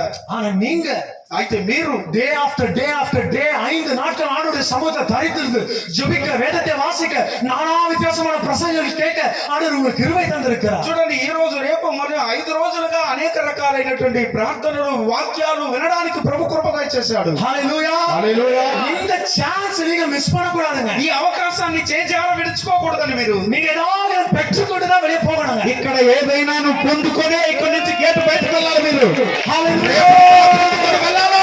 హల్లెలూయా. మీ కట్టెలు అడ్డకబడను. మీ బంధకాలు గడ్డలు పగిలిపోవును గాక. మీ మాంత్రిక కట్టెలు అడ్డకబడను. మీ మాంత్రిక శక్తులు పగలగొట్టబడును గాక. దేవునితో సహవాసం చేయాలి. யாக்கோபு சொன்ன வார்த்தை உங்களுக்கு சொல்ல வாஞ்சிக்கிறேன். యాకోబు చెప్పిన మాట మీకు చెప్పాలని ఆశపడుతున్నా. நீங்க என்ன ஆசீர்வதிக்கிற வரைக்கும் இந்த இடத்தை விட்டு நான் போக மாட்டேன் டாடி. ప్రభువాను నన్ను ఆశీర్వదించేంత వరకు ఈ స్థలాన్ని విడిచిపెట్టి వెళ్ళను ప్రభు అనాలి. மெல்கிசேதேக்கு உங்களை சந்திக்கிற வரைக்கும் போகாதீங்க. మెల్కీసెదెకును దర్శించేంత వరకు వెళ్ళకండి ఈ స్థలాన్ని విడిచిపెట్టి. హల్లెలూయా హల్లెలూయా. Pray, this is your last prayer of your life. నీ జీవితంలో చివరి ఘట్టం ప్రార్థనే. உங்களோட கடைசி ஜெபம் எப்படி செய்றீங்க? அந்த ஜெபமா இருக்கும். మీ యొక్క చివరి ప్రార్థన ఏమైందో ఆ ప్రార్థనగా ఉండాలి. இந்த பைபிள் அதான் ఈ சொல்லிட்டு బైబిల్ అలాగే చెప్తుంది. வசனம் முடியல, వాక్యం ముగించబడలా. அப்படியே கீழே வாசித்து கொண்டு வருவோம். అలాగే కింద చదువుదాము. அவனை ஆசீர்வதித்து அவனை ஆசீர்வதித்து வானத்தையும் பூமியையும் உண்டாக்கிறவராகிய உன்னதமான வானத்தையும் பூமியையும் உண்டாக்கின உன்னதமான தேவனுடைய ஆசீர்வாதம் ஆபிரகாமுக்கு உண்டாவதாக உண்டாவதாக. உன் சத்துருக்களை உன் கையில் ஒப்புக் கொடுத்து உன் சத்துருக்களை ஆண்டவர் உன் கையில ஒப்பு கொடுப்பார். உன்னதமான தேவனுக்கு ஸ்தோத்திரம் என்று உன்னதமான தேவனுக்கு ஸ்தோத்திரம் என்று சொல்லுங்க, ஆண்டவர் என்னுடைய சத்துருக்களை என் கையில ஒப்பு கொடுப்பார். విశ్వాసంతో ఒక మాట చెప్పండి. దేవుడు నా శత్రువులను నా చేతికి అప్పగిస్తాడు. చెప్పండి. சங்கீதம் 23 வசனம் சொல்கிறது, కీర్తనలో 23 వాక్యం చెప్తుంది. சத்துருக்கு முன்பாக ஒரு பந்தி ஆயத்தப்படுத்தி దేవుడు శత్రువుల ముందర నీకు భోజనమును సిద్ధపరచి என் தலை என்னால் அபிஷேகம் செய்ய, నా తలను నూనెతో అంటి ఉన్నాడు. என் பாத்திரம் నా గిన్నె నిండి పొర్లి పారుచున్నది. ஹalleluya. ஒரு ஃபயர் வெளியே வரணும். ఒక అగ్ని బయటకు రావాలండి. விசுவாசிக்கிறீங்களா? నమ్ముచున్నారా? அதுதான் உங்களோட prayer life. అదే నీ ప్రార్థన జీవితం. நீங்க எவ்வளவு நேரம் ஜெபிக்கிறீங்க? ఎంతకాలం ప్రార్థిస్తున్నావు? நீங்க சைலண்ட் ஆயிட்டீங்க. ఏం గమనైపోయారు? ముగించమంటారా? ఆకలి ఉందా? எவ்வளவு நேரங்க ஜெபிக்கிறீங்க? ఎంత ప్రార్థిస్తున్నారు? ஆ, చెప్పండి. 4 நாளா 3 நைட் இங்க இருந்திருக்கீங்க. 4 రోజులుగా 3 రాత్రులు ఇక్కడ ఉన్నారు. எவ்வளவு hours prayer பண்ணிருக்கீங்க? ఎన్ని గంటలు ప్రార్థన చేశారు నాకు చెప్పండి చూద్దాం. ఇప్పుడు நான் உங்களுக்கு ஓபனா சொன்னேன், నేను మీకు என்னுடைய ரகசியம் சொன்னேன். నా రహస్యాన్ని చెప్పాను. 13 hours 13 గంటల సేపు ఆండ్రుడి సముద్రం కాదు. దేవుని సముఖంలో కూర్చుంటా. ఫోన్ ఎన్నా ఇంపార్టెంట్ ఫోన్ సైలెంట్ మోడ్ లో పెట్టు. ఎంత ఫోన్ ఇంపార్టెంట్ ఉన్నా సైలెంట్ మోడ్ లో నేను గాడ్ ఇస్ பேசுறதுல யார் ఇంపార్టెంట్ கிடையாது. నేను దేవునితో మాట్లాడేటప్పుడు ఎవరు నాకు என் ఇంపార్టెంట్. వైఫ్ ఓడి కిட்ட సేక మాటేன். నా భార్యను కూడా దగ్గర என் పెట్టుకున్నా. பையனோட கிட்ட சேக்க மாட்டேன். కొడుకును కూడా யாரு கிட்ட சேக்க மாட்டேன். ఎవరిని దగ్గర ஏசப்ப மட்டும் தான் இழுத்து கூட வச்சுக்குவேன். యేసు ప్రభుని మాత్రమే లాగి నా పక్కన కూర్చోబెట్టుకుంటా. நீங்க இல்லனா போக மாட்டேன் ஆண்டவர் இந்த இடத்தை விட்டு. నువ్వు లేకుండా ఇక్కడి నుంచి వెళ్ళను ప్రభువా నేను అంటా. డైలీ ఆండ్రుడి సముఖంలో అమ్మంటారు చెవి. ప్రతిరోజు దేవుని దగ్గర అట్ట పోరాడి ప్రార్థిస్తా. హల్లెలూయా హల్లెలూయా. உங்களுடைய ரகசியம் என்ன? నీ రహస్యం ఏంటి? సంగీత 91:1 వచనం சொல்றது, కీర్తనలు 91 ఒకటే వాక్యం. ఉన్నతమానవరిன் மறைவில் இருக்கிறவன் சர்வ வல்லவருடைய நிழலில் మహోన్నతుని చాటున నివసించువాడే సర్వశక్తిని నీడలో విశ్రమించువాడు. வசனம் நல்லா தெரிஞ்சிருக்கிறேன், அது அனுபவம் தெரியுமான்னு கேட்க. వాక్యం మాత్రం గబగబా అని చెప్పేస్తున్నారు. దాన్ని పాటిస్తున్నారా తల్లియా? எனக்கு தெரிஞ்ச ஒரு பாஸ்டர் சொன்ன வார்த்தை உங்களுக்கு சொல்லவா? నాకు తెలిసిన ఒక పాస్టర్ గారు చెప్పిన మాట మీకు చెప్తున్నాను. 10,000 வசனம் தெரியுது முக்கியம் இல்ல. 10,000 వాక్యాలు తెలియడం గొప్పతనం அது కాదండి. இருக்கிற ஒரு வசனத்தை போல் நீங்க நடந்துப்பா. అయితే అందులో ఉన్న ఒక్క వాక్య ప్రకారంగా ప్రవర్తించడానికి నువ్వు ఉంటే అదే గొప్ప. కొట్టిగా దేవుడు చెప్పండి. హల్లెలూయా హల్లెలూయా. ఉన్నతమానవరిன் மறைவுக்குள் போறோம். చూడండి, మహోన్నతుని చాటులోకి వెళ్ళిపోవాలా. அப்பதான் ஆண்டவர் சத்துருவை கையில கொடுப்பார். అప్పుడే శత్రువుని నీ చేతికి అప్పగిస్తాడు. ఆమేనంట్రా. எப்போ సెల్ఫిష్ ప్రేయర్స్ ఆవుదో అది వరக்கும் సిద్ధం జపం వదిలే వరాదు. ఎప్పుడు కూడా చూడండి, స్వార్థముతో కూడిన ప్రార్థన గాని సచ్చిందంటే అప్పుడే దేవుడి కార్యాలు బయటపడతాది. ஒரு பிரதர் சர்ச்சுக்கு போயிருக்கிறார். ఒక బ్రదర్ మందిరానికి వెళ్ళాడు. அந்த பிரதருக்கு சொன்னாங்க, என்ன ஜெபம் பண்ணாலும் கடவுள் உனக்காக செய்வார். ఆ బ్రదర్ చెప్పాడు, నువ్వు ఏం ప్రార్థన చేసినా దేవుడు నీ కోసం చేస్తాడు. அந்த பிரதர் சர்ச்சுக்கு போயிட்டு ஃபர்ஸ்ட் ரோல உட்கார்ந்து கையை மண்டிக்கு நில போட்டு கையை தூக்கி ஆண்டவர்கிட்ட ஜெபிக்க ஆரம்பித்தார். ఆ బ్రదరు ఫస్ట్ వరుసలోనే కూర్చోబెట్టుకొని మోకాలేసి చేతులెత్తి బాగా ప్రార్థన చేస్తున్నాడు.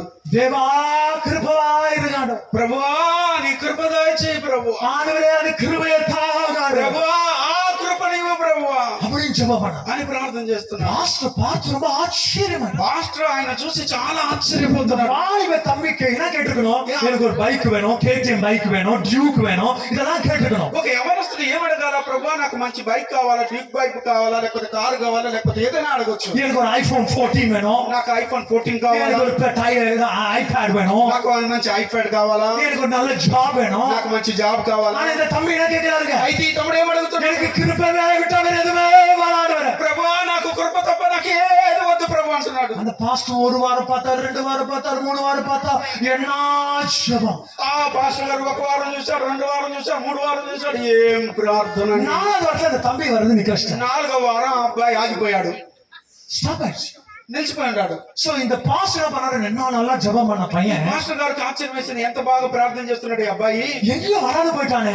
ఏడ కనపడడం లేదు. சர்ச்ல இருக்கிற யூத்ஸ்ங்க கிட்ட ஃபோன் பண்ணி கேட்டு இந்த புதுசா யாரும் வந்த பையன் அவன் விலாசம் எங்க நல்லா கேட்டு கார் கீரல போட்டு அவன் வீட்டுக்கு போகிறான். చూడండి, ఈ చర్చిలో వచ్చిన బ్రదర్స్ అడిగాడు, ఈ అబ్బాయి వస్తా ఉన్నాడు, బాగా ప్రార్థన చేస్తున్నాడు, ఏడరా కనపడలేదు, వాడి అడ్రస్ చెప్పండి అని చెప్పి వెతుక్కుంటూ కారు వేసుకుని వాళ్ళ ఇంటి దగ్గరికి వెళ్ళాడు. அந்த வீட்டுல போனா அவன் உட்கார்ந்துட்டு சோஃபா மேல படுத்துக்கிட்டு அப்படியே உட்காந்துக்கிறான். ఆ ఇంటికి వెళ్ళి చూస్తే సోఫా మీద పడుకుని అట్లా కూర్చొని బాగా పడుకుని ఉన్నాడు. காலிங் பேர் அடிக்கிறான், கார்ல விட விட விட மாட்டேன் அப்படியே யோசனை இருக்கிறான். చూడండి, కాలింగ్ బెల్ కొడుతున్నాడు, అసలు ఓపెన్ చేయడం లేదు, పడుకుని ఆలోచిస్తున్నాడు. அப்புறம் பாஸ்டர் டோர் ஓபன் பண்ணிட்டு, பாபு என்னடா ஆச்சு உனக்குன்னு கேட்டார். పాస్టర్ గారే ఇంకా బలవంతంగా ఇల్లు ఓపెన్ చేసుకుని లోపలికి వెళ్ళి, ఏంట్రా బాబు ఏమైందిరా, ஏன் சர்ச்சுக்கு வரல? ఎందుకు మందిరానికి రాలేదు? 3 வாரம் எவ்வளவு அழகா ஜெபம் பண்ணனே. 3 వారం ఎంత బాగా ప్రార్థన చేశావు. ஏன் மனசு தோணப்பட்டது? నా హృదయమే తాకేసిన ஆண்டவரை தொட மாட்டாரா దేవుడు నిన్ను తాకడా அப்படின்னு அவர்கிட்ட பேசுறான். ఆయన దగ్గర మాట్లాడుతున్నాడు. அந்த தம்பி சொன்னா, ఆ తమ్ముడు చెప్తున్నాడు, பாஸ்டர் పాస్టర్ கிருபாக்காக ஜெபம் பண்ண, కృపా కొరకు ప్రార్థిస్తాను, கிருபா பக்கத்து வீட்டு பையனை இழுத்துன்னு ஓடிச்சு ఆ பாஸ்டர். కృప మా పక్కింటి ఆయన లాక్కుని వెళ్ళిపోయింది పాస్టర్ అన్నాడు. அவர் செய்த ஜெப கிருபா ఆయన చేసిన இந்த కృప, பைபிள் கிருபா கிடையாது. ఆయన అడిగిన కృప బైబిల్లో ఉన్న కృప కాదు. பக்கத்து வீட்டுல இருக்கிற அம்மை கிருபாக்காக ஜெபம். పక్కింటి అమ్మాయి కృపను ప్రేమించేసి ఉన్నాడు. అమ్మాయి పేరు కృప, అమ్మాయి కావాలని మందిరానికి వచ్చినాడు అబ్బాయి గారు. இதுல கேட்டாரா, எனக்கு முன்னாலே நின்னு கிருபா வேணும் கிருபா வேணும் ஜெபம் பண்ணியாடா, ஒரே ஆச்சாரா. ఆయనకు కోపం వచ్చేసి నా కళ్ళ ముందే 3 వారాలు కృప కావాలా కృప కావాలని అడిగినాడు. ఇచ్చినాడంట దెబ్బ పాస్టర్ గారు అని. இன்னைக்கு நீங்க எவ்வளவு பேர் அந்த மாதிரி ஜெபம் பண்ணிருக்கீங்க? ఈ రోజు మీరు ఎంతమంది ఎట్టు ప్రార్థన இது చేస్తున్నారు இது பேர் தான் செல்ஃபிஷ் பிரேயர். ఈ ప్రార్థనకు పేరే స్వార్థంతో కూడిన ప్రార్థన. என்ன பிரேயருங்க? ఏ ప్రార్థన? Selfish prayer. స్వార్థపూరితమైన ప్రార్థన. எனக்கு கிடைச்சிச்சுன்னா கடவுள் ரொம்ப நல்லவர். నాకు నేను అడిగింది దొరికేసిందంటే దేవుడు మంచోడు. எனக்கு கிடைக்கலன்னா கர்த்தர் எனக்கு விரோதி. నాకు దొరకకపోతే నా దేవుడు నాకు విరోధి. ஒரு பையன் வீட்டுல సడన్ మండి పోட்டு జప స్టార్ట్ పడ్డాడు. ఉన్నట్టుండి ఒక కొడుకు వాళ్ళ ఇంట్లో మోకరిల్లి ప్రార్థన చేయడు. ఉన్నట్టుండి మోకరిల్లి ప్రార్థన அவன் చేస్తున్నాడు. அம்மாக்கு ஆச்சரியம், என் பையன் மாறிட்டானே, பாஸ்டர் செய்த பிரசங்கத்துல என் பையன் மனம் திரும்பிட்டானா. వాళ్ళ అమ్మ బాగా ఆశ్చర్యమైపోయింది. ఏంట్రా వీడు ఎప్పుడు ప్రార్థన చేయడం, ప్రార్థన చేస్తాడో, పాస్టర్ చేసిన ప్రసంగంలో వీడు మనసు మారిపోయాడని వాళ్ళ అమ్మ அப்பா బాగా உட்காந்து டிவி பாத்துக்கிறாரு, రిమోట్ நோண்டிட்டு இருக்கிறாரு. నాన్న టీవీ చూస్తున్నాడు, రిమోట్ నొక్కుతున్నాడు. அம்மா வந்து கிச்சன்ல இருக்கிறாங்க, అమ్మ కిచెన్ లో ఉంది. பையன் மாத்திரம் மண்டி போட்டு ஜெபிக்கிறான். ఇప్పుడు అబ్బాయి మాత్రం మోకరిల్లి ప్రార్థన చేస్తున్నాడు. ஆ காட், என் பிரேயரை லிசன் பண்ணுங்க, ప్రభువా నా ప్రార్థన ఆలకించయ్యా, என் பிரேயரை லிசன் பண்ணுங்க. నా ప్రార్థన వినయ్యా. அவங்க அம்மா சொன்னாங்க, டேய் மெல்லமா ஜெபம் பண்ணா கூட ஆண்டவர் லிசன் பண்ண மாட்டா.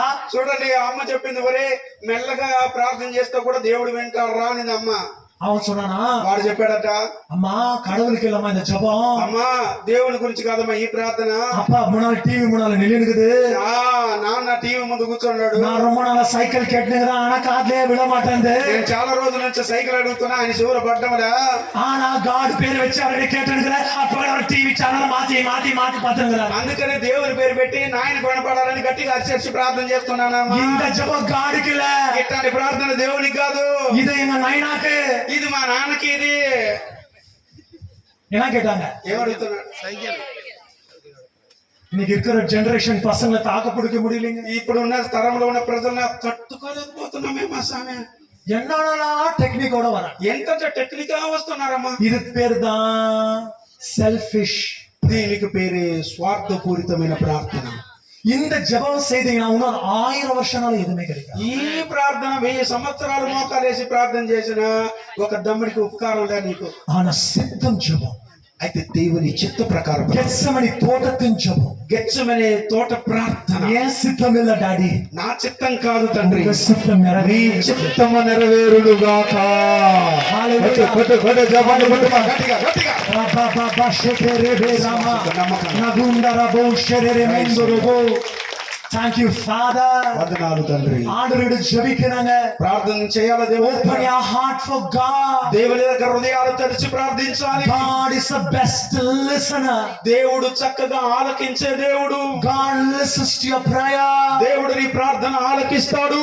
When God listens to your prayer, దేవుడు ఎప్పుడైతే నీ ప్రార్థన వింటాడో, He answers to your prayer. దేవుడు నీ ప్రార్థనకు జవాబు కూడా అనుగ్రహిస్తాడు. Hallelujah. హల్లెలూయా.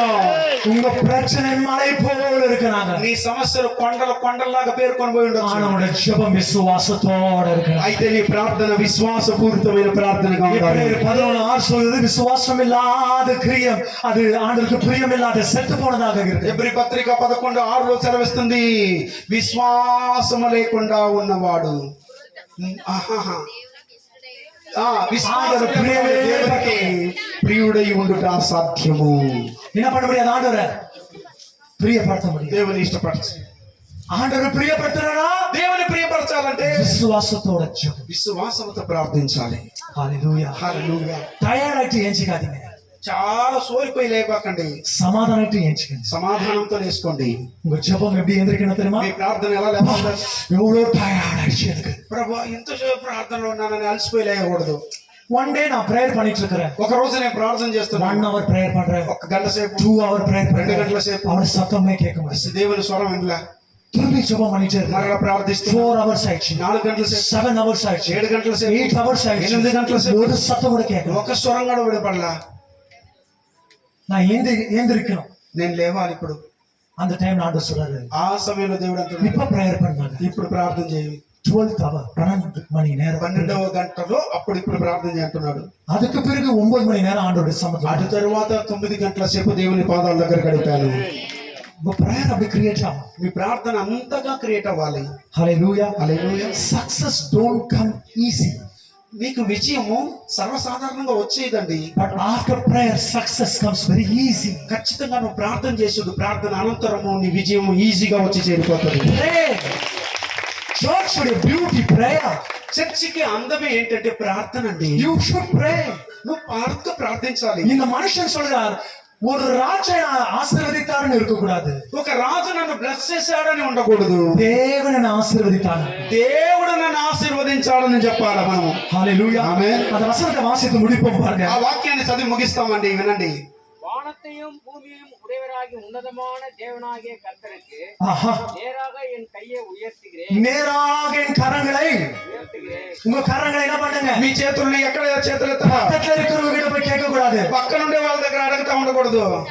அது அவிசுவாசம். అది అవిశ్వాసం. விசுவாசம் என்ன தெரியுங்களா? విశ్వాసం ఏంటో తెలుసా? தேவனை மட்டும் தான் நோக்கி பாரு. దేవుని వైపే చూడాలి. ஒத்தாசை வரும் பர்வதங்களுக்கு நேராக என் கண்களை ఇదిగో కొండల తట్టు నా కన్నులెత్తుచున్నాను, నాకు సహాయం ఎక్కడి నుంచి వస్తుంది?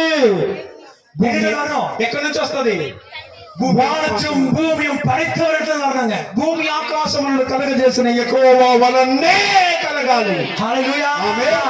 நம்ம கீழ இருக்கிறவங்களை பார்க்க கூடாதுங்க. మన కింద ఉండే వాళ్ళని చూడకూడదు. இந்த சிங்கத்துடைய ஆட்டிட்யூட் நீங்க பாத்தீங்கன்னா సింహం యొక్క అలవాట్లు మీరు அந்த చూసారంటే தலை எப்போதுமே கொஞ்சம் மேலேயே இருக்கும். ఎప్పుడు కూడా దాని తల ఎప్పుడు అట్లా పైకి ఉంటుంది. ஆனா பன்னிங்க பாத்தீங்கன்னா పందిని చూడండి, எப்போதும் கீழே இருக்கும். ఎప్పుడు చూసినా కిందే చూసుకుంటుంటది. అది நீங்க யாரு? ఎవరు ஆ, చెప్పండి, நீங்க யாரு? మీరెవరు నిజంగా చెప్పండి. రోయ్, கீழே பாக்குறவங்களா மேல பாக்குறவங்களா? కింద చూసేవారా పైకి చూసేవారా? என்னங்க ఏమండి, எங்க பாக்கணும்? ఎక్కడ చూడాలి? வானத்தையும் பூமியும் படைத்தவரிடத்துல எனக்கு ஒத்தாசை. భూమి ఆకాశములను కలగజేసిన యెహోవా వల్లనే నాకు సహాయం దొరకాలి. கர்த்தர் உன்னை கையை பிடித்து உன்னை நடத்தி செல்வார். దేవుడు నీ చేయి పట్టుకొని ఆయన నడిపించాలి. இந்த ஆபிரகாம ஒரு ராஜா ஆசீர்வதிக்கல, கர்த்தரே ఈ ஆசீர்வதி. అబ్రహాముని ఒక రాజు ఆశీర్వదించలేదు, దేవుడే ఆశీర్వదించాడు. ஹalleluya. హల్లెలూయా. உங்களுடைய கதையிலும் கர்த்தர் உங்களை ஆசீர்வதிக்க போகிறார். మీ యొక్క కథలో కూడా దేవుడే మిమ్మల్ని ఆశీర్వదించబోతున్నాడు. ஆபிரகாம் சந்தித்த 9 రాజాக்களை వెక్కపట్టి పోనా. చూడండి, అబ్రహామును దర్శించినటువంటి 9 మంది రాజులు సిగ్గుపడి పారిపోయారు. ஆபிரகாம் ஒரு அரசன రాజాவே கிடையாது. అబ్రహాం ఒక రాజు కాదు, ஒரு సాధారణమైన ఒక మనిషి. సాధారణమైన మనిషి. రాజ్యాన్ని తొరతి கொண்டு పోనా. అయితే రాజులను తరుముకొని వెళ్ళాడండి. நீங்க சாதாரணமான மனுஷன். నీవు కూడా సాధారణమైన వ్యక్తివే. இன்னைக்கு ஜெபத்தின் மூலமாக பிசாசின் சாம்ராஜ்யத்தை துரத்தி பிடிக்க ఈ போகிறோம். రోజు ప్రార్థన ద్వారా సాతాను సామ్రాజ్యాన్ని తరమబోతున్నాము. కొట్టు కొట్టు చప్పట్లు కొట్టాల గట్టిగా, ఆమేన్ అనాలా. அடுத்த ஆண்டு இந்த இடம் கொள்ளாததற்கு நிறமீன ஜனங்களாக உட்கார போகிறார். వచ్చే సంవత్సరం ఈ స్థలము పట్టజాలనంత జనులను తీసుకొని రాబోతున్నాడు దేవుడు. அட்ரஸ் இல்லாத தேவன் அட்ரஸ் எழுத போகிறார். అడ్రస్ లేని స్థలానికి ఒక అడ్రస్ ఇవ్వబోతున్నాడు. பகுதியின் ஆத்மா அழைத்து வருவார். 4 దిక్కుల నుండి ఆత్మలు పరిగెత్తుకొని రాబోతున్నారు. தேவன் அற்புதங்களை செய்ய போகிறார். దేవుడు అద్భుతములు చేయబోతున్నాడు. ஹalleluya. ஹalleluya. தேவனை நம்பி இருக்கிற ஜனங்களுக்கு ஒருபோதும் அவர் கைவிட மாட்டார். దేవుని నమ్మిన ప్రజలను దేవుడు అన్నడు చేయి విడవడు. ஹalleluya. హల్లెలూయా. இப்போ நீங்க என்ன செய்யணும் தெரியுமா? ఇప్పుడు మీరు ఏం చేయాలి తెలుసా? கர்த்தரை நோக்கி பார்க்கணும். దేవుని వైపు చేతులెత్తి చాపి చూడాలి. We are not a visitor. మనం ఏదో పరాక్ చూసిపోయి వచ్చేదానికి వచ్చిన వాళ్ళం కాదు. சினிமா ஹால் விசிட் பண்ணலாம். సినిమా హాల్ విజిట్ చేయొచ్చు. ஒரு மால் கூட விசிட் பண்ணலாம். ఒక మాల్ ని డిమార్ట్ ఏ మాల్ ఒక మాల్ మీరు విజిట్ చేయొచ్చు. ஆனா சர்ச் விசிட்டர் இல்ல. అయితే సంఘం విజిటింగ్ ప్లేస్ కాదు, இது ரிலேஷன்ஷிப் பிளேஸ். ఇది మంచి సత్సంబంధం కలిగిన స్థలము. நீங்க சும்மா பாக்குறதுக்காக வரல. మీరేదో చూసిపోయేదానికి రాలేదు. ஆண்டவர் உங்களை வரவாட கொண்டு வந்திருக்கு. దేవుడు నీతో కూడా చక్కగా సహవాసం చేయాలని తీసుకొచ్చాడు. இப்போ நீங்க என்ன செய்ய போறீங்க? మీరు ఇప్పుడు ఏం చేయబోతున్నారు? இந்த ஆபிரகாம் ஆசீர்வதித்த தேவனை நோக்கி பார்க்கறீங்க. ఈ అబ్రహామును ఆశీర్వదించిన దేవుని వైపు அந்த చూడబోతున్నారు. வசனத்தை முடிப்போம் பாருங்க. ఆ వాక్యాన్ని ముగింపులో ఏం రాయబడిందో చూడండి.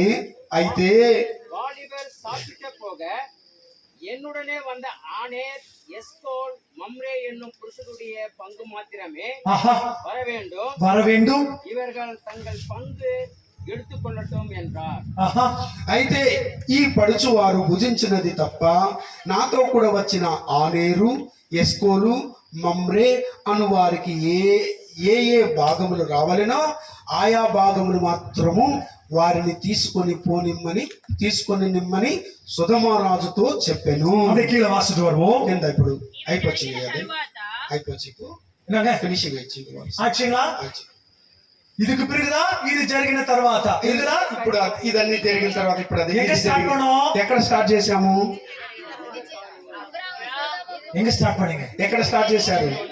ఇది జరిగిన తర్వాత எங்க இப்போ எங்க வந்து நின்னு இருக்கிறோம் ఇప్పుడు ఎవడొచ్చి ఆగాము? நாளைக்கு காலையில இத பார்க்க போறோம் తర్వాత మళ్ళీ ఇక్కడ చూడబోతున్నాం. మళ్ళా இந்த இடத்துல இருந்து தான் திருப்பி என்ன பண்ண போறோம் దీని నుంచి మనం ఏం చేయబోతున్నాం? இந்த பிளேன் திருப்பி டேக் ஆஃப் ஆக போகுது మరలా ఇక్కడ నుంచి ఫ్లైట్ టేకప్ అవబోతుంది. இந்த வசனத்தோட இப்போ நிறைய நாளைக்கு பார்க்க போறோம் ఈ వాక్యాన్ని చాలా లోతుగా రేపు చూడబోతున్నాం. హల్లెలూయా హల్లెలూయా. So I don't want to take much of your time. Let's go for prayer. కాబట్టి మనం ఎక్కువ సమయాన్ని తీసుకొని ఇంకా అయిపోయింది కనుక మనం అందరూ ప్రార్థనలోకి వెళ్ళిపోదాం. Let's pray. అందరు లేచి నిలబడతామా? ஆண்டவருடைய சமூகத்துல எல்லாரும் ஜெபிப்போம். ఎవరు లేచి తిరగకండి దయచేసి, ఇది చాలా ఇంపార్టెంట్ సమయం. ఇప్పుడు ఎవరు వెళ్ళకండి. எப்படிப்பட்ட வியாதிகள் இருந்தாலும் தயவு செய்து முன்னால வாங்க. దయచేసి ప్రేయర్ பண்றோம். మీరు ఎటువంటి వ్యాధిగ్రస్తులైనా ముందుకు రండి, మీకోసం ప్రార్థన చేయబోతున్నాం. We are all going to join and pray. దయచేసి మీరు అందరూ ప్రార్థనలు ఏకీభవించాలి. ఇప్పుడు బయట తిరగకూడదు. మీరు బైబిల్ పక్కకు తీసేసేయండి. వ్యాధిగ్రస్తులు ఎటువంటి వ్యాధితో ఉన్నా ముందుకు రండి. ఇదని పక్కకు తీసుకో, వాళ్ళ ముందుకు వచ్చేటట్టు పక్క నుంచి తీ. ఇక్కడనా ఇటు పక్కన పెట్టుకో, వాళ్ళు ఇటు వస్తారు ముందుకి. ఎవరైనా వ్యాధిగ్రస్తులుంటే రోగంతో ఎటువంటి బలహీనతో ఉన్నా ముందుకు రండి మా త్వరగా. అయ్యా పురుషులు కానీ స్త్రీలు కానీ ఎవరైనా ఏ వ్యాధితో ఉన్నా ముందుకు రావాలని ప్రేమతో ఆహ్వానిస్తున్నాం. ఈ రోజు నీకు స్వస్థత కలగాలని విశ్వాసంతో రండి, నమ్మకంతో రండి. ఈ రాత్రి నీకు విడుదల కలగబోతుంది. ఈ రాత్రి నిన్ను ముట్టి స్వస్థపరచబోతున్నాడు. చూసారా, అవసరతలో ఉన్న వాళ్ళు ఎంతమంది ఉన్నారు ఇక్కడ? உங்களை அறியாமலே பாருங்க எவ்வளவு பேர் இருக்காங்க. మిమ్మల్ని ఎరగకనే ఎంతమంది ఉన్నారు చూడండి. So prayer team, you are going to pray with me. కాబట్టి ప్రార్థనా పరులు వీళ్ళ కోసం ప్రార్థించాలా. I want to anoint you. నేను మిమ్మల్ని అభిషేకించబోతున్నాను. I want to bring you to God's place. దేవుడు నేను మిమ్మల్ని అందరూ దేవుని స్థానానికి నడిపించబోతున్నాను. இங்க சிலர் ஆண்டவர் ஊழியத்துக்காக எடுத்து பயன்படுத்த போகிறார். ఇక్కడ కొంతమందిని దేవుడు తన సేవ కొరకై ఎత్తి వాడుకోబోతున్నాడు. சிலர் ஆண்டவர் தீர்க்கதரிசிகளாக மாற்ற போகிறார். దేవుడు కొంతమందిని ప్రవక్తలుగా మార్చబోతున్నాడు. இன்னைக்கு अनेक சிலர் வந்துட்டு worship leader ஆ மாத்த போகிறார். కొంతమందిని దేవుడు ఆరాధన వీరులుగా మార్చబోతున్నాడు. சிலர் ஆண்டவர் ஊழியக்காரராக மாற்ற போகிறார். కొంతమంది దేవుని సేవకులుగా మార్చబోతున్నాడు. We are going to pray. నేను మీకోసం ప్రార్థించబోతున్నాను. உடைய கரங்களை வானத்துக்கு நேராக உயர்த்தி మీ హస్తాలని ఆకాశం వైపు ఎత్తి పైకి తీసుకురా. ఆంధ్రుడి జెబం అనే ప్రార్థన చేసుకుందాం. Thank you father, thank you father. వందనాలు ప్రభువా. అందరూ ఏకీభవించండి. పైకి రండి, పైకి రండి. హల్లెలూయా. వందనాలు తండ్రి. అందరూ